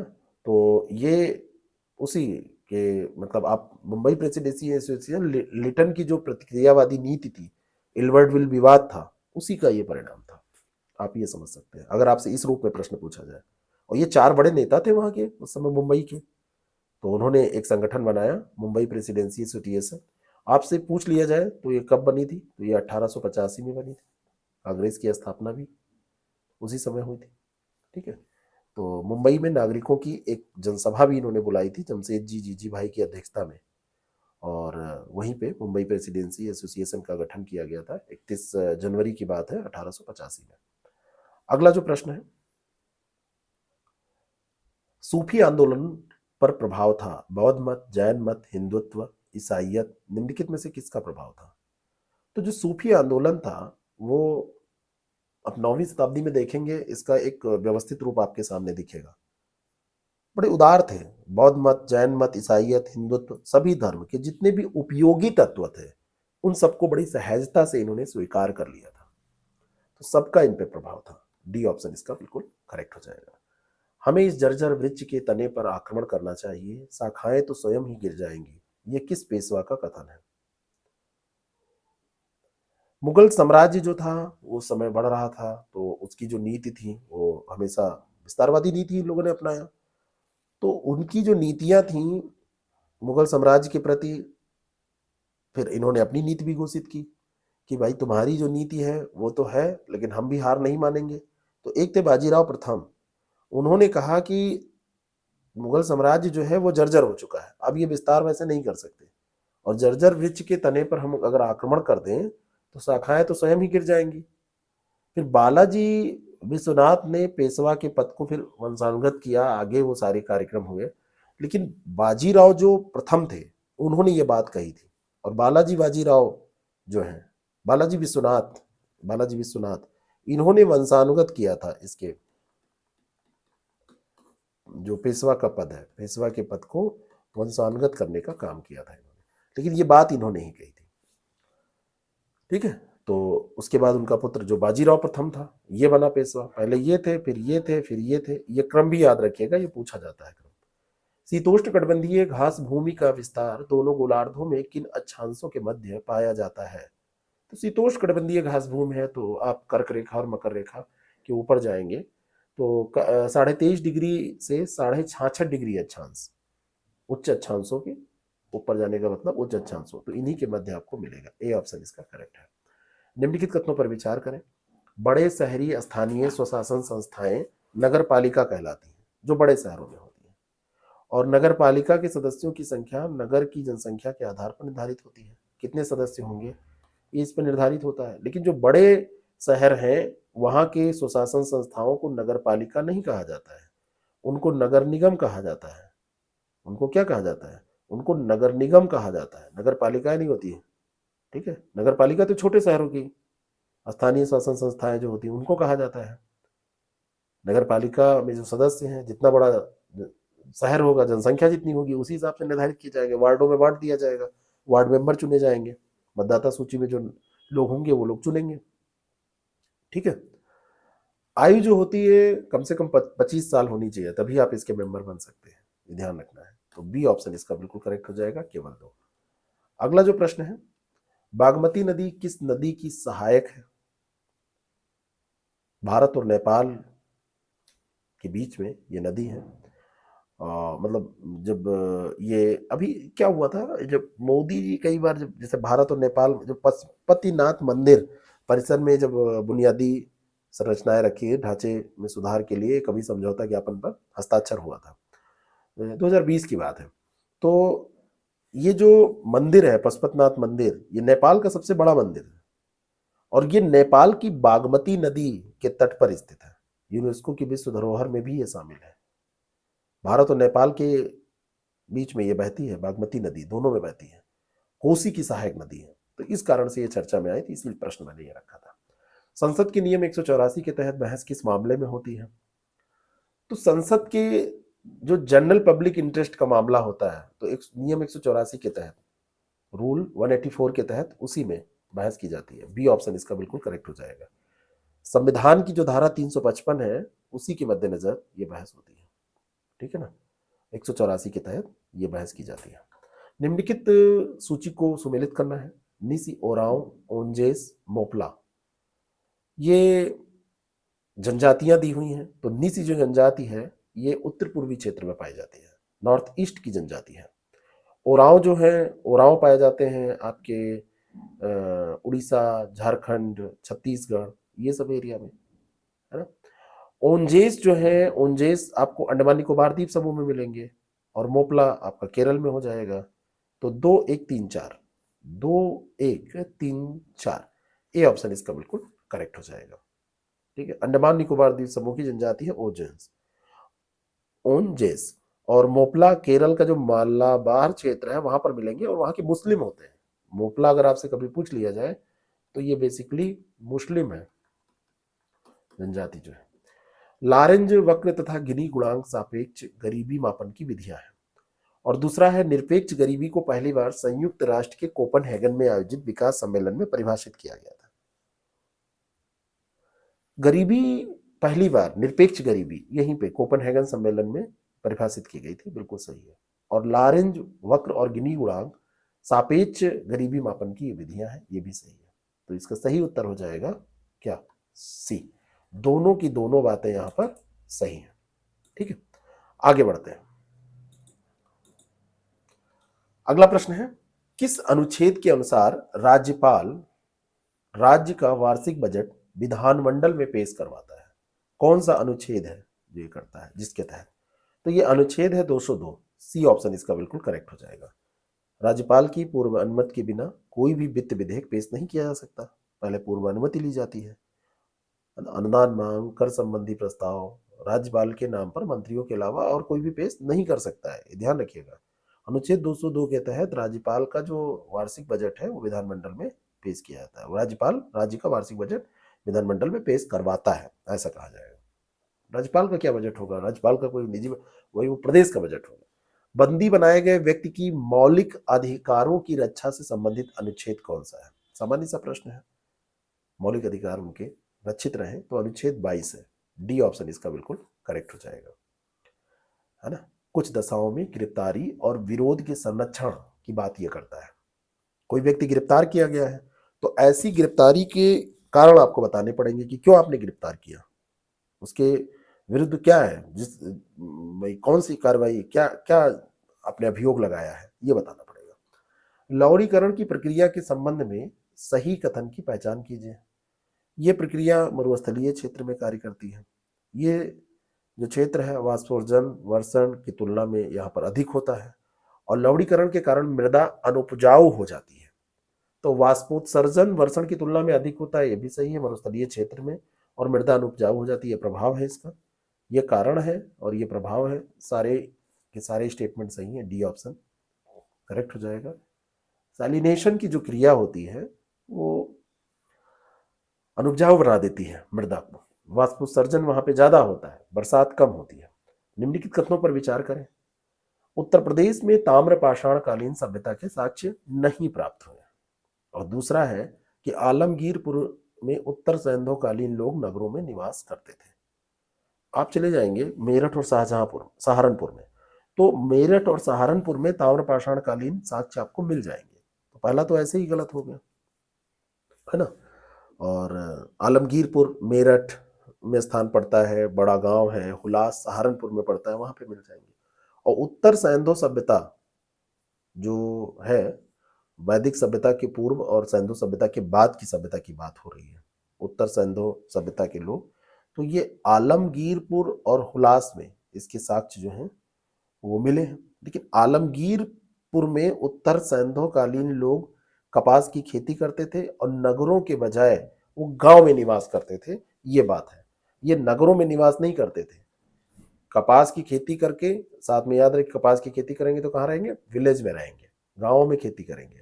तो पहला गलत है और दूसरा भी गलत हो गया क्योंकि नगर दिया था, तो इसमें से कोई नहीं हो जाएगा। डी ऑप्शन इसका बिल्कुल करेक्ट हो जाएगा।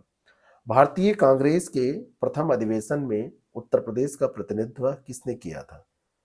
गंगा प्रसाद वर्मा, प्राणनाथ पंडित और मुंशी ज्वाला प्रसाद, ये तीनों लोग गए थे, तीनों लोगों ने प्रतिनिधित्व किया था।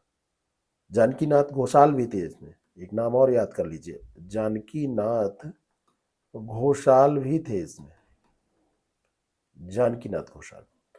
अगला जो प्रश्न है, किस गुप्त शासक ने लिच्छवियों के साथ सहयोग और संबंध बढ़ाने के लिए राजकुमारी कुमार देवी से अपना विवाह किया था? तो कुमार देवी किसकी पत्नी थी? राजकुमारी। इनमें तो मूवी भी बनी है, खैर मूवी तो इतनी चौपटा नाच मूवी बना दिए थे, पता नहीं कैसे कैसे मूवी बना देते हैं, कर पता नहीं क्या होता है मकसद। चंद्रगुप्त प्रथम, बी ऑप्शन इसका बिल्कुल करेक्ट हो जाएगा।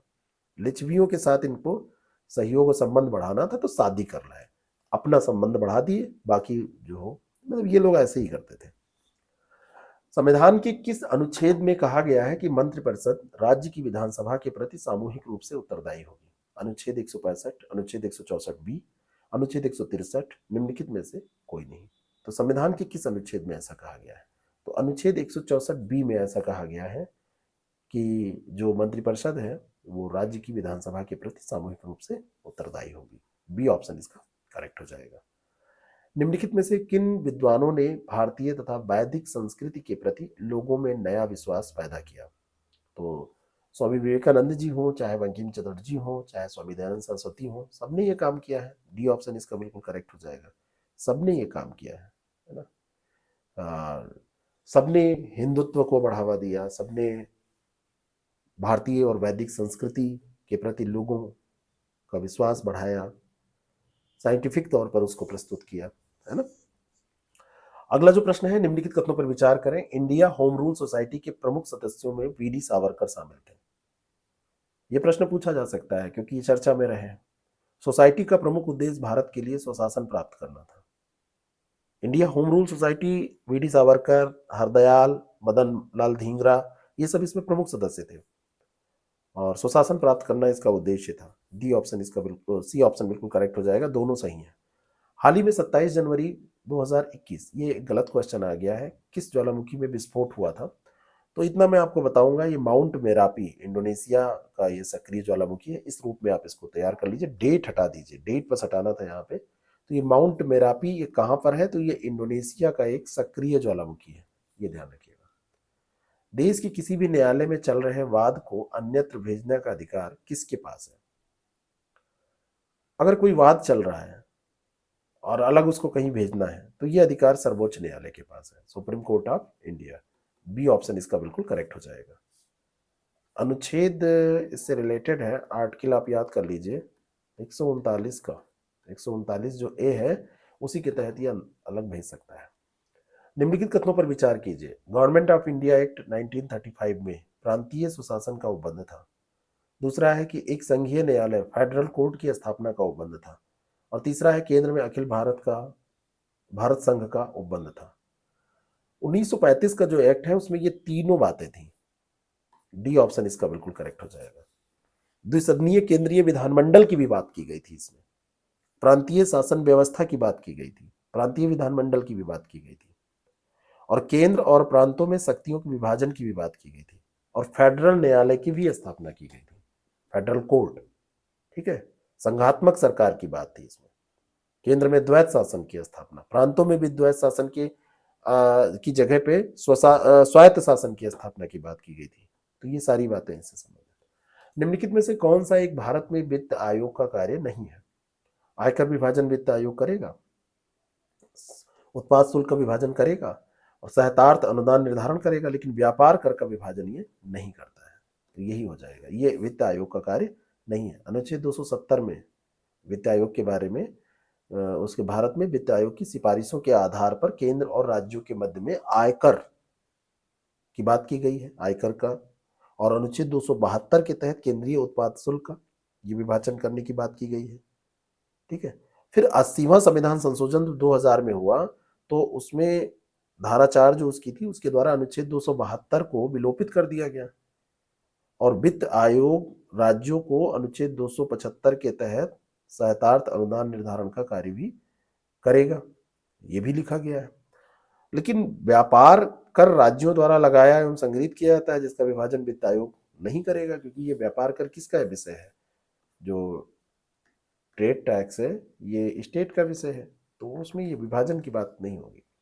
किस संविधान संशोधन द्वारा मतदान की आयु 21 से घटाकर 18 वर्ष कर दी गई? तो ये बहुत सरल प्रश्न है, 61वां संविधान संशोधन था, सी ऑप्शन इसका बिल्कुल करेक्ट हो जाएगा। 1988 में किया गया था। पहले 21 साल के होने पे ही मत आप दे सकते थे, अब 18 साल में दे सकते हैं। और ये 1989 में जब ये किया गया, 1989 में कौन सा चुनाव हुआ था, लोकसभा क्रम क्या था? तो 9वीं लोकसभा का इलेक्शन उस समय हुआ था, ये भी पूछा जा सकता है आपसे। भारतीय संविधान के अनुच्छेद 40 राज्य को सार्थक कदमों हेतु परामर्श देता है। तो भारतीय संविधान का अनुच्छेद जो 40 है वो ग्राम पंचायतों के संगठन में ये बात करता है, उसी के संबंध में। बी ऑप्शन करेक्ट है। किस भारतीय राज्य ने इंदिरा गांधी शहरी रोजगार गारंटी योजना की शुरुआत की? तो ये चला था राजस्थान में। ये डी ऑप्शन करंट का क्वेश्चन है।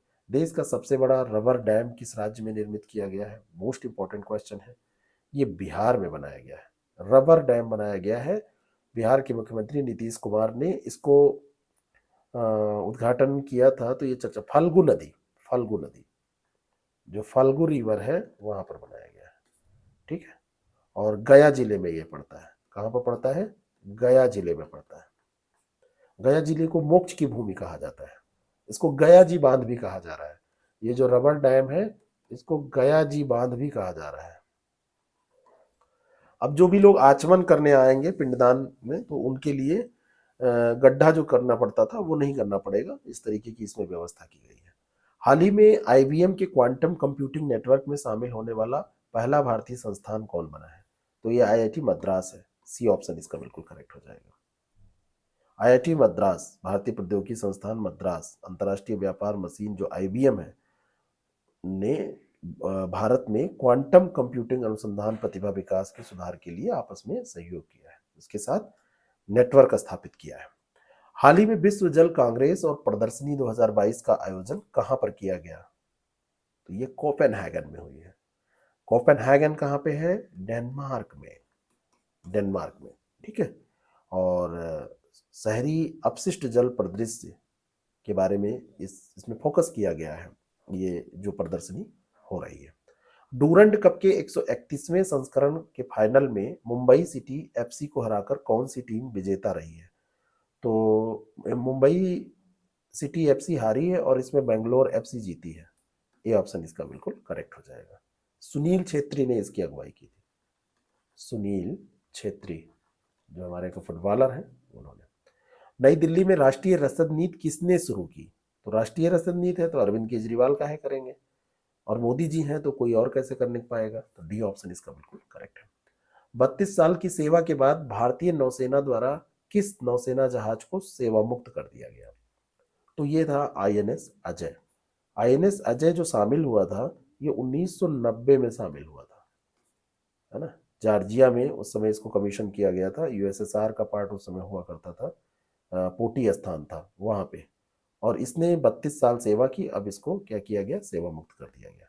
अंतरिक्ष में सबसे लंबे समय तक अकेले रहने का रिकॉर्ड निम्नलिखित में से किसके नाम है? तो यह है वालेरी पालाको। बी ऑप्शन इसका बिल्कुल करेक्ट है। और इन्हीं के नाम ये रिकॉर्ड था। 80 वर्ष की आयु में अभी इनका निधन हो गया है। 437 दिनों का इनका रिकॉर्ड था। 8 जनवरी 1994 को इन्होंने शुरू किया था, 1994 8 जनवरी को, और फिर ये 22 मार्च 95 तक 22 मार्च तक ये उसमें रही थी। वर्टोप्सी क्या है? What is virtopsy? Most important question है ये। हार्ट अटैक से बचाव की नवीन तकनीक टीबी उपचार की, कैंसर उपचार। ये पोस्टमार्टम की नवीन तकनीक है। राजू श्रीवास्तव का जब निधन हुआ तो भारत में पहली बार इसका उपयोग किया गया है ना। एक्सरे फिल्मों के रूप में इसको निकाला जाता है और इससे सबूत के तौर पर भी आप इसका इस्तेमाल कर सकते हैं। और इसमें जो पोस्टमार्टम है, तो जैसे जो चीरा फारा वो सारी चीजें होती हैं, है ना, तो ये सारी चीजें नहीं, थोड़ा सा उससे बचाव हो जाता है। बाकी इससे और सूक्ष्म अध्ययन भी इससे किया जा सकता है। पोस्टमार्टम जब हो रहा है तो जैसे कोई मरा है तो उसके पहले, मृत्यु के पहले उसके साथ क्या किया गया, उसको मारा पीटा गया, चोट लगी, फ्रैक्चर तो नहीं हुआ था, ये सारी चीजें पता चल जाती है। नई तकनीक है ये, वर्चुअल एटॉप्सी इसको बोलते हैं। और इसको वर्चुअल एटॉप्सी के कारण इसको वर्टॉप्सी कहते हैं। नई तकनीक है। इसमें मतलब डिसेक्शन नहीं किया जाता है, विच्छेदन नहीं किया जाता है। अंतर्राष्ट्रीय समुद्री दिवस 24 सितंबर को मनाया जाता है। और दूसरा स्टेटमेंट है कि विश्व का लगभग 80% व्यापार समुद्र के माध्यम से होता है, यानी कि जो रूट है वो समुद्रों के माध्यम से है 80%। तो दोनों सही है। तो डी ऑप्शन इसका बिल्कुल करेक्ट हो जाएगा। डी ऑप्शन, दोनों के दोनों सही है। शाकाहारी खाद्य उत्पाद समृद्ध होते हैं। वीगन फूड प्रोडक्ट्स किस में समृद्ध होते हैं? वीगन जो फूड प्रोडक्ट है उसमें फाइबर पाया जाता है, उच्च पोषक तत्व सामग्री भी पाई जाती है, कम कोलेस्ट्रॉल पाया जाता है। तीनों चीजें हैं, ये सारी चीजें इसमें पाई जाती हैं। कम कोलेस्ट्रॉल होता है ना। अभी क्या हुआ है, शाकाहारी खाद्य श्रेणी के तहत मांस आधारित मतलब पौधे आधारित मांस की बात, मतलब रहेगा वो शाकाहारी मांस टाइप का वो बनेगा, लेकिन वो पौधे आधारित प्लांट बेस्ड मीट प्रोडक्शन की बात की गई है। कैलिफोर्निया, अमेरिका, इनको निर्यात भी किया गया है भारत से। वीगन फूड प्रोडक्ट विकसित देशों में ये मतलब बहुत डिमांड है इसकी, समृद्ध है फाइबर में, पोषक तत्व भी इसमें है, कोलेस्ट्रॉल भी कम है। और क्या चाहिए, बस जिंदगी मजा दे रही है। 1985 में एपीडा बनाया गया था। एपीडा जो है वो 1985 का है, कृषि और प्रसंस्कृत खाद्य उत्पाद निर्यात विकास प्राधिकरण, एपीडा। तो ये 1985 में स्थापित हुआ था। भारत की शीर्ष अदालत ने पहली बार 3 अलग अलग संवैधानिक पीठ की कार्रवाई को एक साथ किस प्लेटफॉर्म से लाइव स्ट्रीम किया था? तो यूट्यूब पे लाइव स्ट्रीम इसको किया गया था। ठीक है, शीर्ष अदालत ने इसको किया था। और ये जब आर्थिक रूप से कमजोर लोगों के लिए 10% आरक्षण की चुनौती की बात चल रही थी, और महाराष्ट्र के मुख्यमंत्री शिंदे के गुट और उद्धव ठाकरे खेमे के बीच में असली शिवसेना पार्टी संबंधी विवाद और अखिल भारतीय बार परीक्षा संबंधी विवाद, इन तीनों को एक साथ किया गया था। तो सी ऑप्शन इसका बिल्कुल करेक्ट है।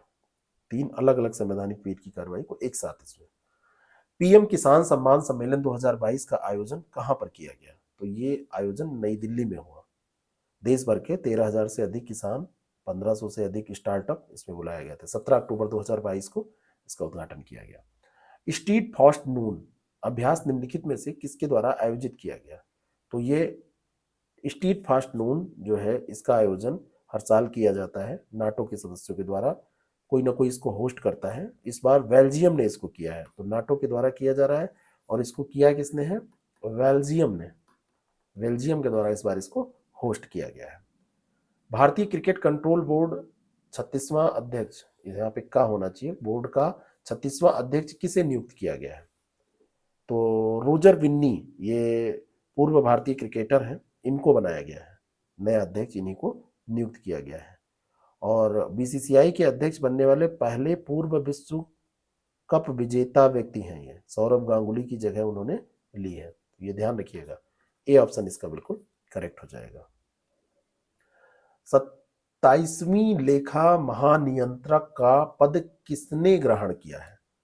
महानियंत्रक, लेखा महानियंत्रक का पद ग्रहण किया है भारतीदास ने, और इनका क्रम क्या है? 27वां। तो ये डी ऑप्शन इसका बिल्कुल करेक्ट हो जाएगा। और भारतीय सिविल लेखा सेवा अधिकारी हैं 1988 बैच की। इसरो कब तक चंद्रयान 3 को लॉन्च करने की योजना बना रहा है? तो ये योजना बना रहा है जून 2023। जून 2023 में कह रहा है कि हम इसको लॉन्च करेंगे चंद्रयान 3, है ना। तीसरा मिशन भी ये होगा इसरो का। और इसमें चंद्रयान जो 3 होगा, इसमें अपना जो बहुत सारी चीज़ें हैं जो शामिल होंगी। चंद्रयान 2 जो है हमारा 22 जुलाई 2019 को आंध्र प्रदेश के सतीश धवन अंतरिक्ष केंद्र से GSLV मार्क 3 M1 के द्वारा लॉन्च किया गया था, है ना। और विज्ञान और प्रज्ञान वो दो लैंडर और रोवर थे जो विक्रम विक्रम नाम था उसका, विक्रम लैंडर था और प्रज्ञान रोवर था, ठीक है। तो इसरो का जो विक्रम लैंडर है उससे संपर्क भी टूट गया था 7 सितंबर 2019 को, जुलाई में ही, या जुलाई अगस्त सितंबर में संपर्क टूट गया। तो एक बहुत खराब घड़ी थी, लेकिन इसरो हार नहीं माना है, आगे बढ़ेगा। भारत का राष्ट्रपति परोक्षतः निर्वाचित होता है। और दूसरा है कि भारत में संसदीय प्रणाली को गणतंत्रवाद के साथ जोड़ा गया है। भारत का राष्ट्रपति सीधे नहीं बनता, परोक्षतः निर्वाचित होता है। भारत की संसदीय प्रणाली जो है उसको गणतंत्रवाद के साथ जोड़ा गया है। यहाँ पे कोई आनुवंशिक शासक तो होता नहीं है, तो आप इसको कह सकते हैं हाँ जोड़ा गया। दोनों बातें सही है, व्याख्या भी इसकी सही है ना। तो दोनों सही, ए है इसका, व्याख्या भी ये कर रहा है। निम्नलिखित समूहों में कौन सा पूर्व से पश्चिम की ओर पर्वत शिखरों का सही क्रम है? एवरेस्ट, कंचनजंगा, अन्नपूर्णा, धौलीगिरी। तो आप आइए इधर, पश्चिम से पूर्व से पश्चिम जाना है, तो आप पश्चिम से पूर्व कर लीजिए, पीछे से इधर से आप सेट कर लीजिए, चाहे इधर से आप फ्रंट से करिए। तो पूर्व से पश्चिम की ओर आप करेंगे तो कंचनजंगा सबसे पूर्व में है, फिर माउंट एवरेस्ट मिलेगा, फिर अन्नपूर्णा, फिर धौलागिरी। तो बी ऑप्शन इसका करेक्ट हो जाएगा। अगला जो प्रश्न है, नीचे दिए गए कूट में अधोलिखित महाद्वीपों को क्षेत्रफल के अनुसार सही रूप में अवरोही क्रम में सजाइए। सबसे बड़ा क्षेत्रफल किसका है? तो ये अफ्रीका का हो जाएगा। अफ्रीका के बाद में आएगा साउथ अमेरिका, साउथ अमेरिका के बाद में आएगा ऑस्ट्रेलिया, और फिर आपका आएगा, नहीं, यूरोप आएगा, यूरोप के बाद में फिर आएगा लास्ट में ऑस्ट्रेलिया। तो 3 4 1 2, 3 4 1 2, डी ऑप्शन इसका बिल्कुल करेक्ट हो जाएगा। सातों महाद्वीपों का अवरोही क्रम या आरोही एक कोई तैयार कर लीजिए, तो दोनों हो जाएंगे। दक्षिण एशिया का सबसे बड़ा मरुस्थल कौन सा है? तो ये थार मरुस्थल है। थार मरुस्थल ग्रेट इंडियन डेजर्ट के रूप में भी इसको जाना जाता है, दक्षिण एशिया का सबसे बड़ा मरुस्थल है ना।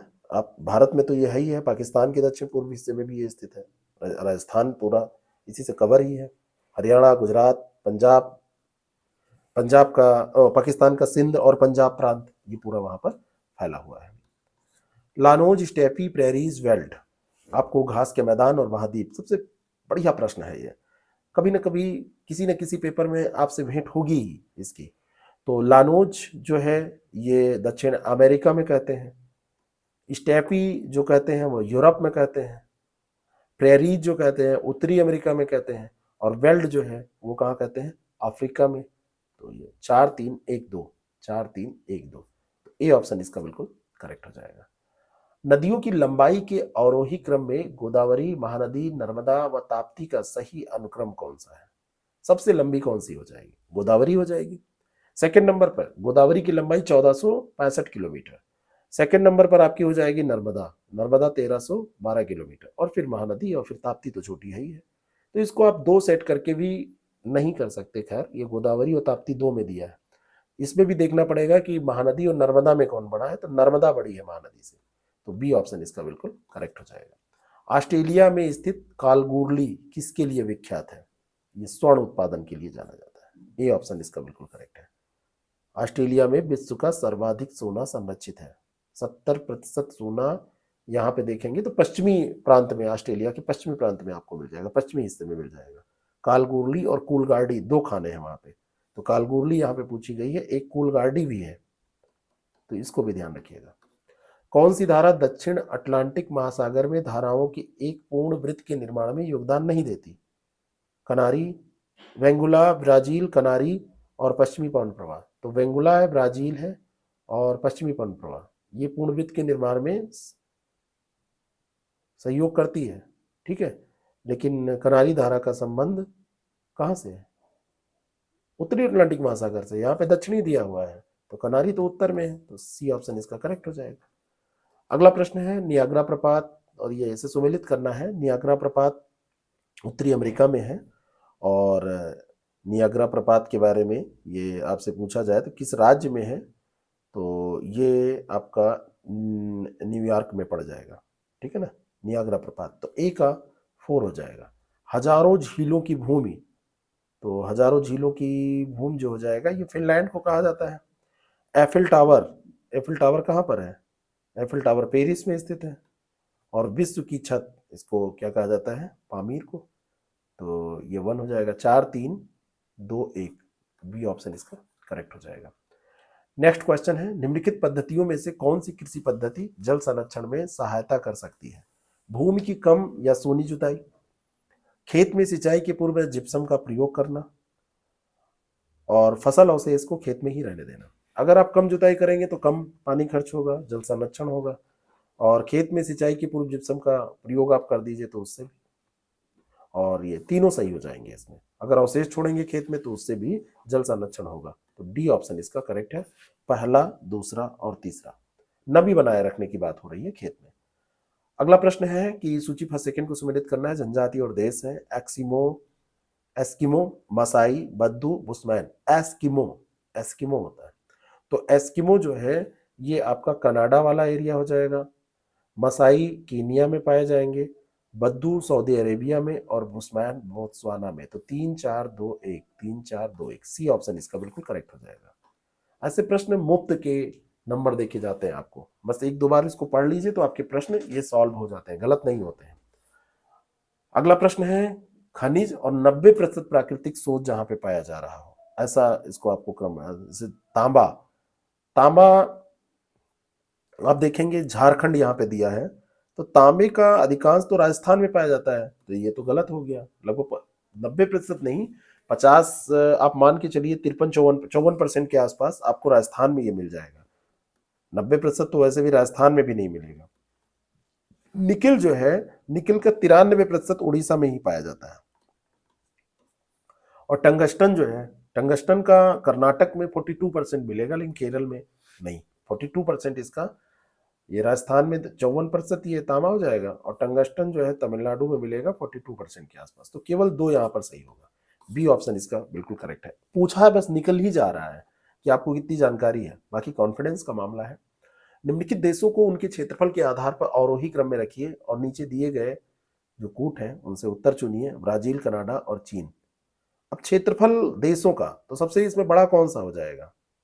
और संयुक्त राज्य अमेरिका भी दिया है, तो सबसे बड़ा इसको आप देखेंगे तो कनाडा सबसे बड़ा है इसमें, दूसरा, और फिर संयुक्त राज्य अमेरिका होगा। संयुक्त राज्य अमेरिका के बाद में चाइना होगा, चाइना के बाद ब्राजील। 2, 4, 1, 2, कनाडा का क्षेत्रफल सबसे ज्यादा है, फिर अमेरिका, फिर चीन, फिर ब्राजील। तो 2, 4, 3, 1, 2, 4, 3, 1, सी ऑप्शन इसका बिल्कुल करेक्ट हो जाएगा। प्रैक्टिस, बार बार प्रैक्टिस से ये फैक्ट याद होंगे।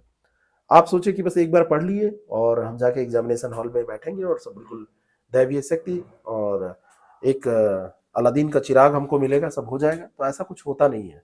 ये केवल आपकी परिकल्पनाएं हैं, ऐसा कुछ नहीं होता है। एक पारिस्थितिक तंत्र में निम्नलिखित में से कौन प्राथमिक उपभोक्ता है? चींटी, हिरण, लोमड़ी, बाघ, कौन प्राथमिक उपभोक्ता है? तो जो चींटी है ये प्राथमिक है, हिरण प्राथमिक है, लोमड़ी नहीं है, बाघ नहीं है। ठीक है, तो बाघ तो नहीं है, चौथा ऐसे कट हो गया, और लोमड़ी नहीं है तो ये कट गया, ये भी कट गया, तो पहला, दूसरा, ए ऑप्शन इसका बिल्कुल करेक्ट हो जाएगा। शाकाहारी जो प्राणी होते हैं वो प्राथमिक उपभोक्ता की श्रेणी में आते हैं, है ना। हिरण शाकाहारी प्राणी है तो ये प्राथमिक उपभोक्ता है। अब चींटी जो है, चींटी को देखा जाए तो ये भी प्राथमिक उपभोक्ता के तौर पर भी है और अपघटक के तौर पर भी इसको जाना जाता है, दोनों श्रेणी में आता है, लेकिन यहाँ पे कोई ऐसा ऑप्शन नहीं है तो इसको हम टिक करेंगे। निम्नलिखित व्यक्ति भारत में किसी न किसी समय आए, फायान, इत्सिंग, मेगास्थनीज, वैनसांग, उनके आने का क्रम आपको बताना है कि किस क्रम में ये आए। तो सबसे पहले इसमें जो मेगास्थनीज है वो आया था कब? मेगास्थनीज आया था चंद्रगुप्त मौर्य के दरबार में, है ना। सेल्यूकस निकेटर ने इसको, यूनानी शासक था, उसने भेजा था, और बहुत दिनों तक ये कहाँ पे रहा था? पटना जो पाटलिपुत्र है वहां पे रहा था। इंडिका नामक पुस्तक भी इसने लिखी थी। फिर फाहियान चंद्रगुप्त द्वितीय के समय आया है, तो दूसरे नंबर पर चंद्रगुप्त द्वितीय वाला हो जाएगा, फाहियान। फिर चीनी यात्री हुएनसांग हर्षवर्धन के समय आया है, फाहियान और फिर हुएनसांग। ठीक है, फाहियान फिर हुएनसांग। और इत्सिंग जो है ये लगभग 7वीं सदी के आसपास आया है भारत में, तो इत्सिंग सबसे बाद में हो जाएगा। 3, 1, 4, 2, यही सही उत्तर इसका करीब में हो जाएगा। अगला प्रश्न, निम्नलिखित में से कौन सी संस्था पर्यावरण से संबंधित नहीं है? विज्ञान और पर्यावरण केंद्र, भारतीय वनस्पति सर्वेक्षण संस्थान, और भारतीय वन्यजीव संस्थान, और भारतीय सर्वेक्षण विभाग। तो पर्यावरण से संबंधित भारतीय सर्वेक्षण विभाग नहीं है, ये सर्वेक्षण का कार्य करता है। विज्ञान और प्रौद्योगिकी विभाग के अधीन ये राष्ट्रीय सर्वेक्षण मानचित्रण, ये जिम्मेदारी इसके पास है। सूची फर्स्ट सेकंड को सुमेलित कीजिए। उकाई, पतरातू, पेंच, डाभोल। तो उकाई जो है ये परियोजना कहाँ पर है? तो उकाई गुजरात में है। उकाई कहाँ पे है? गुजरात में है। तो ए का 2 हो जाएगा। पतरातू की बात करें तो ये झारखंड में है, बी का 1 हो जाएगा। पेंच मध्य प्रदेश में है और डाभोल महाराष्ट्र में है। तो 2, 1, 4, 3, बी ऑप्शन इसका करेक्ट हो जाएगा। बार बार प्रैक्टिस करिए। हमारी टेस्ट सीरीज से भी आप प्रैक्टिस कर सकते हैं। उसके लिए नीचे जो स्क्रॉल हो रहे हैं नंबर, उसमें व्हाट्सएप करिए। हमारे क्लासेस, नोट्स और टेस्ट सीरीज कार्यक्रम एक साथ भी आप ज्वाइन करके अपनी तैयारी कर सकते हैं। आर ओ, PCS, BO, तो आप चाहें तो आप जुड़ सकते हैं। और आपको ये वीडियो कैसा लगा ये जरूर बताइएगा, और कितना स्कोर आपका हुआ इसको जरूर शेयर कीजिएगा। आप अपने सुझाव भी हमको दे सकते हैं कमेंट करके। अंतिम प्रश्न है इसका, निम्नलिखित कथनों पर विचार कीजिए। कार्नवालिस ने टीपू सुल्तान के विरुद्ध जो त्रिदलीय गुट बनाया था उसमें अंग्रेज, निजाम और मराठे शामिल थे। और दूसरा है कि टीपू सुल्तान को दक्षिण का अंबेडकर भी कहा जाता है। ये फैक्ट आपको हो सकता है ना पता हो। तो कार्नवालिस ने टीपू सुल्तान के विरुद्ध जो दलीय गुट बनाया तो उसमें अंग्रेज, निजाम और मराठे शामिल थे, बिल्कुल सही है। और टीपू सुल्तान को ये कहा जाता है। महिलाओं का सम्मान भी ये बहुत करता था, ये सशक्तिकरण के पक्ष में उनके था। और उसने अपने शासनकाल में जो दलित थे, पिछड़े थे, उनके सामाजिक अधिकार उनको प्रदान कराए थे, दिलाए थे। तो इसी कारण से अंबेडकर कह दिया जाता है, दलित और पिछड़ों की सामाजिक अधिकारों को दिलाने के लिए। दोनों बातें सही हैं, सी ऑप्शन इसका बिल्कुल करेक्ट हो जाएगा। तो ये आपको कैसा लगा? स्कोर आपका कितना है? अगर आपको ये अच्छा लगा तो आप इसके बारे में क्या कहना चाहेंगे? और हम आगे ऐसे मॉक टेस्ट आपके लिए लाते रहें। और अपने सुझाव, ये सारी बातें आप हमको कमेंट करके बताइए। और अगर किसी कार्यक्रम से हमारे जुड़ना चाहते हैं तो आप नीचे दिए गए नंबर्स पे कॉल या मैसेज करके जुड़ सकते हैं। Thank you so much.